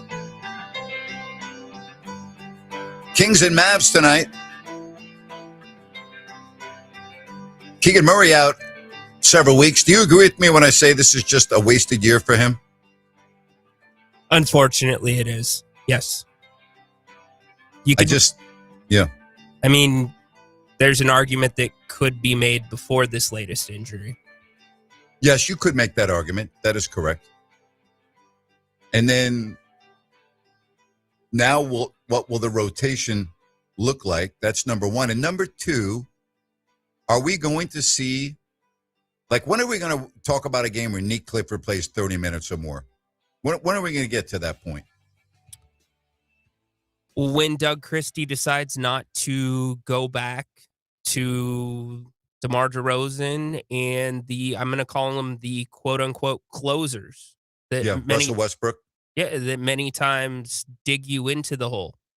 And Russ has been awful lately, has he not? Let's just call it the way it is. He's been horrible in the fourth quarters. Yeah, I put out tweets in each of the last two first halves that says Russ doesn't have it tonight. His numbers show it. You need to have some discretion there. When you know the guy doesn't have it, 100%. play somebody else those extra minutes. 100%. 100%. And I'm not going to put it all on Doug Christie about Russ and the increased three-point shooting. Teams are dangling carrots in front of Russ and in front of Dennis Schroeder. They're daring them to shoot because they're aggressive-minded point guards. They're scoring point guards, and they've got to be able to understand the game and resist that. Russ has not been as good at that as Dennis has lately. Yeah. Here's a score Kings fans are going to like. How about this score for you? Ready for this? The Wizards are leading the Orlando Magic 89-63 with 4 minutes left to go in the third. Who's out for Orlando? 89-63. Who is out for Orlando? There's no way they're playing everybody. 89-63. Here's your starting lineup for the Magic tonight. And Carroll's playing. Okay. De Silva's playing. Wendell Carter's playing. Desmond Bain's starting. Black starting. They don't have anyone out. They're all playing. How about that? 89-63 with 5.5 left to go in the third. Spurs are in Memphis. They lead 31-24 early second quarter. Timberwolves at home against the Heat lead by 3 early second quarter. Lakers are in New Orleans up 4 minutes gone by in the second quarter. So are we sending people into the Golden One Center hoping for a loss? You tell me. I'm not personally, but I know there's a segment of the fan base that scoreboard watches. Well, you heard. I asked Chuck, what are Mavs fans hoping? He goes, they're hoping the Kings beat the Mavs tonight. I told you a week and a half ago. It was almost 2 weeks ago. Somebody from the Mavs in their front office was here for a little bit of an extended time. And him and I were talking in the media room, and he brought up exactly what Chuck brought up. They're hoping that this year, because of the way it's turned out, they can get another high pick because they don't have their control their next 4 first-round picks. It's the last real chance to go fishing. Here's another score Kings fans will like. The Pacers lead the Cavaliers 90-84. That's left to go in the third. Indiana is 6-30. One of their wins, of course, came against Sacramento. Very interesting. Okay. Yep. Do you have a key or two for tonight for the Kings? Yeah, just don't have anybody get hurt. Oh, man, we're getting back to basics. There are no keys because it really doesn't matter whether they win or lose. So there is no key. I'm sorry that I'm so down on everything that's going on and negative, but there's when you ask me what the key for the game is tonight, there is no key because nothing matters anymore other than Max Reynaud, Nick Clifford, and Precious Achua, and hopefully one or two other younger. Nothing else matters. It doesn't matter what Levine does. It doesn't matter what DeRozan does. It doesn't matter what Westbrook does. It doesn't matter whether you win or lose. You're probably better off losing. I mean, I'm sorry, but that's the reality of the situation. Yeah, no, it's fair. I get it. Those are guys that you would like to move. So I get it. With Keegan out, I'll throw you a couple for those hardcores. And PJ Washington's out for Dallas. So let's and they also don't have Kyrie Irving. So you know what I'm hoping the game's at least competitive. Is that fair? Yeah, definitely. Well, by the way, Kyrie Irving, interesting. He got a good workout in after shoot around today with Phil Handy, who's an excellent player development coach. So he is back on the road trip. That's something notable. Points in the paint. The Kings are 29th in the NBA at allowing points in the paint. And without Keegan Murray, that's going to be an issue. Dylan Cardwell is going to be available for this game. And second chance points, the Kings are 28th in the NBA at allowing second chance points. They've got to win those two categories to beat the Mavericks tonight. Yep. And then when you look at the Dallas Mavericks, who are centering everything around Cooper Flagg, what about Anthony Davis? That's exactly what I'm saying. It's the rebounding. That's what I'm saying. Like who? So when I need to be more specific. Who do you think starts out on him? It's going to be Precious. Well, no, I think Doug will have enough trust in Max to start out on him. I think you throw Max, you're going to have some switches anyways. So it's going to be a combination of Max, Precious, and Neek, because Neek will probably catch him on a switch, but Max will be the guard. Isn't that who you'd put on him? Yeah. I mean, you're going to have different guys on him. So, and then will he get hurt early in the game and not be on the floor? Who knows? But the Kings don't have anybody that can guard Anthony Davis. Yeah. Hey, I got to get one notable record in here. Yes. Chris in the YouTube chat, 83 hot dogs by Joey Chestnut. Oh, wow. What's the time limit on that you have? 10 minutes. 10 minutes. 10 minutes to do 83 dogs. 83 dogs and buns. You are kidding me. It's insane. Like, how's that even humanly possible when you really think about that? Seriously, like just understand what we're talking about here. Hot dogs and buns, 83. If you had 24 hours and someone said you have to eat 83 hot dogs, I don't think you'd be able to do it in 24 hours, let alone 10 minutes. No, some people's there's a whole subculture out there besides Major League Eating. There's YouTubers that take on these food challenges that are just unreal, where it's like up to 10 pounds of food. I just don't know where it goes. Here's another one. UConn women winning 111 consecutive basketball games. Yeah, I don't see that ever being broken. Yeah, it's kind of like the John Wooden men's record, right? Is that amazing? This is an interesting, had the Ravens kicker Tyler Loop made it, Tomlin would have been fired. Job security in the NFL is brutal. I agree with that. I think there's a lot of truth to that. I think they would have gone in a different direction. Good take. Great take. Isn't that spot on? It is. Really great take. You're getting some nice, I'm going to leave you with a question, and then I'm going to have you read the text because they go hand in hand. 'Cause you were talking about sports in those big moments. What was the preparation, or was there any preparation if you were walking into a game where you knew there was going to be a big moment or a record broken? Sure.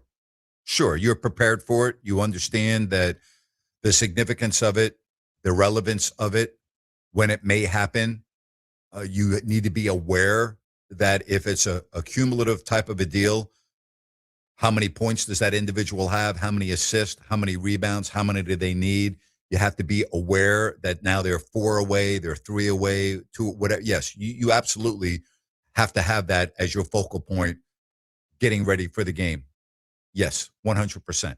But do you think about what you might say, like if there's that one-liner when the opportunity comes? Now, yes, you do. In a moment like that, where you know there's going to be a pending record broken, yes, you do think about what you may say.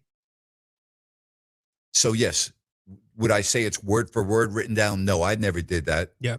But you don't want to see, it's a great question. That moment's going to live forever in the history of that franchise. And your voice is going to be the voice that's on that. And you don't get a second chance. You have to hit it out of the park.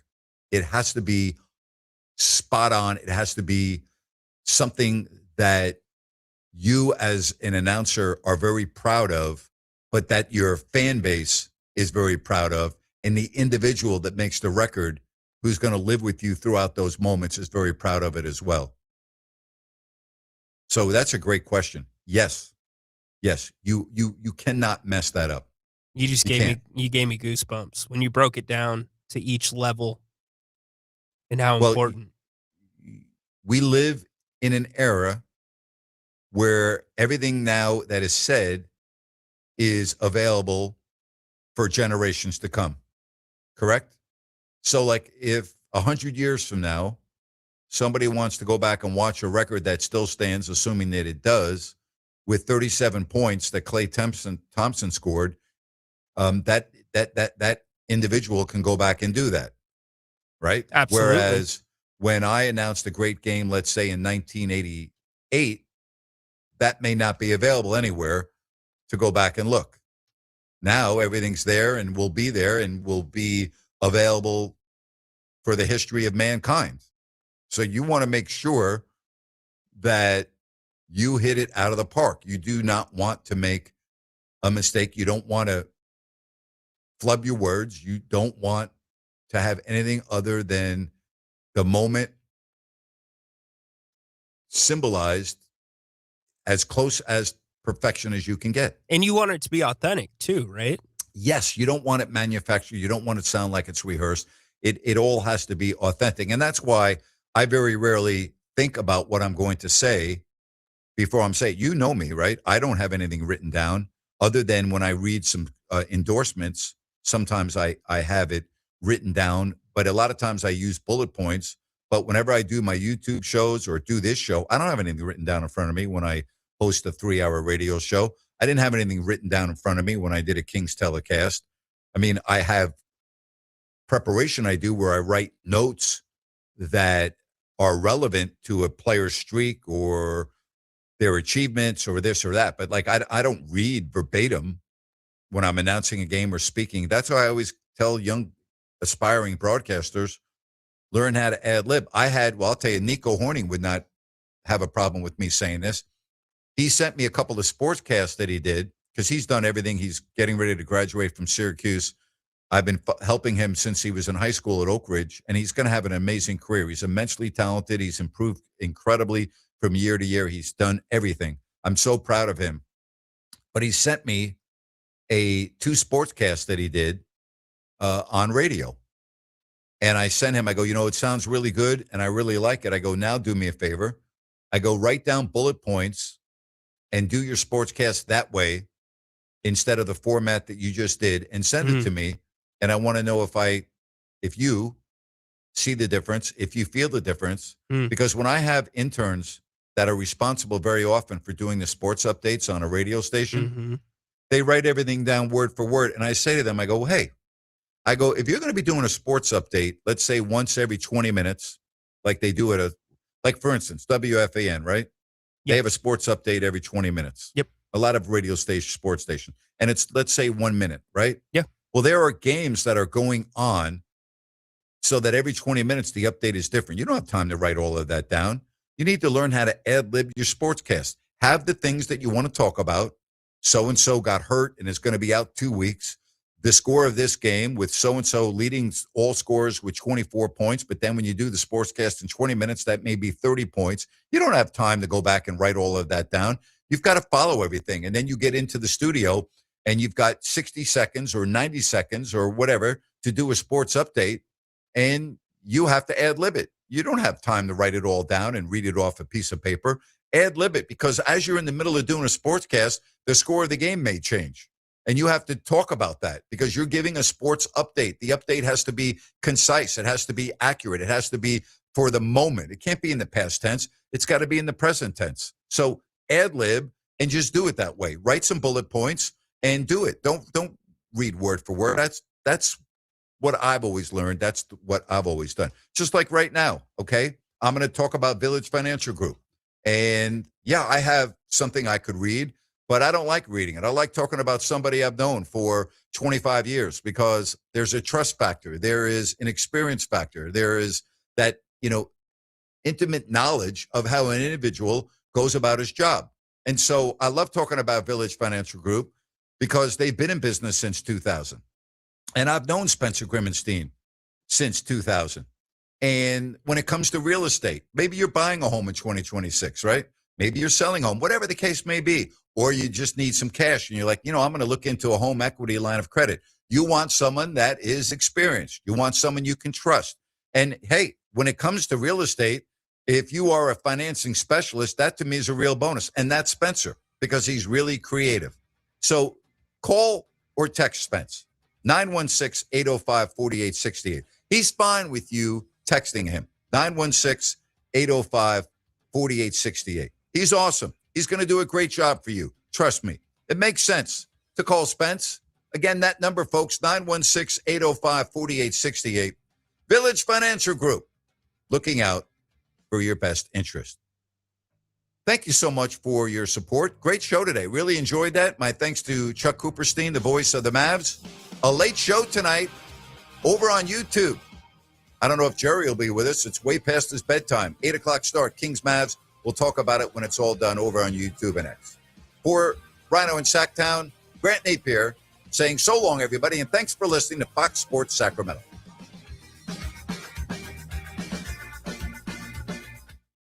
Listen up, guys. Are you experiencing any of the following? Fatigue, less drive, poor performance? If so, you may be one of the nearly 30 million men in the U.S. today dealing with ED. But did you know you don't have to pay hundreds for a prescription anymore? And you don't have to deal with the hassle of seeing the doctor or the embarrassment of going to the pharmacy for a certain pill. Now, with one free call, you can find out how Herbal Virility Max can help you feel like a man again. For over a decade, Herbal Virility Max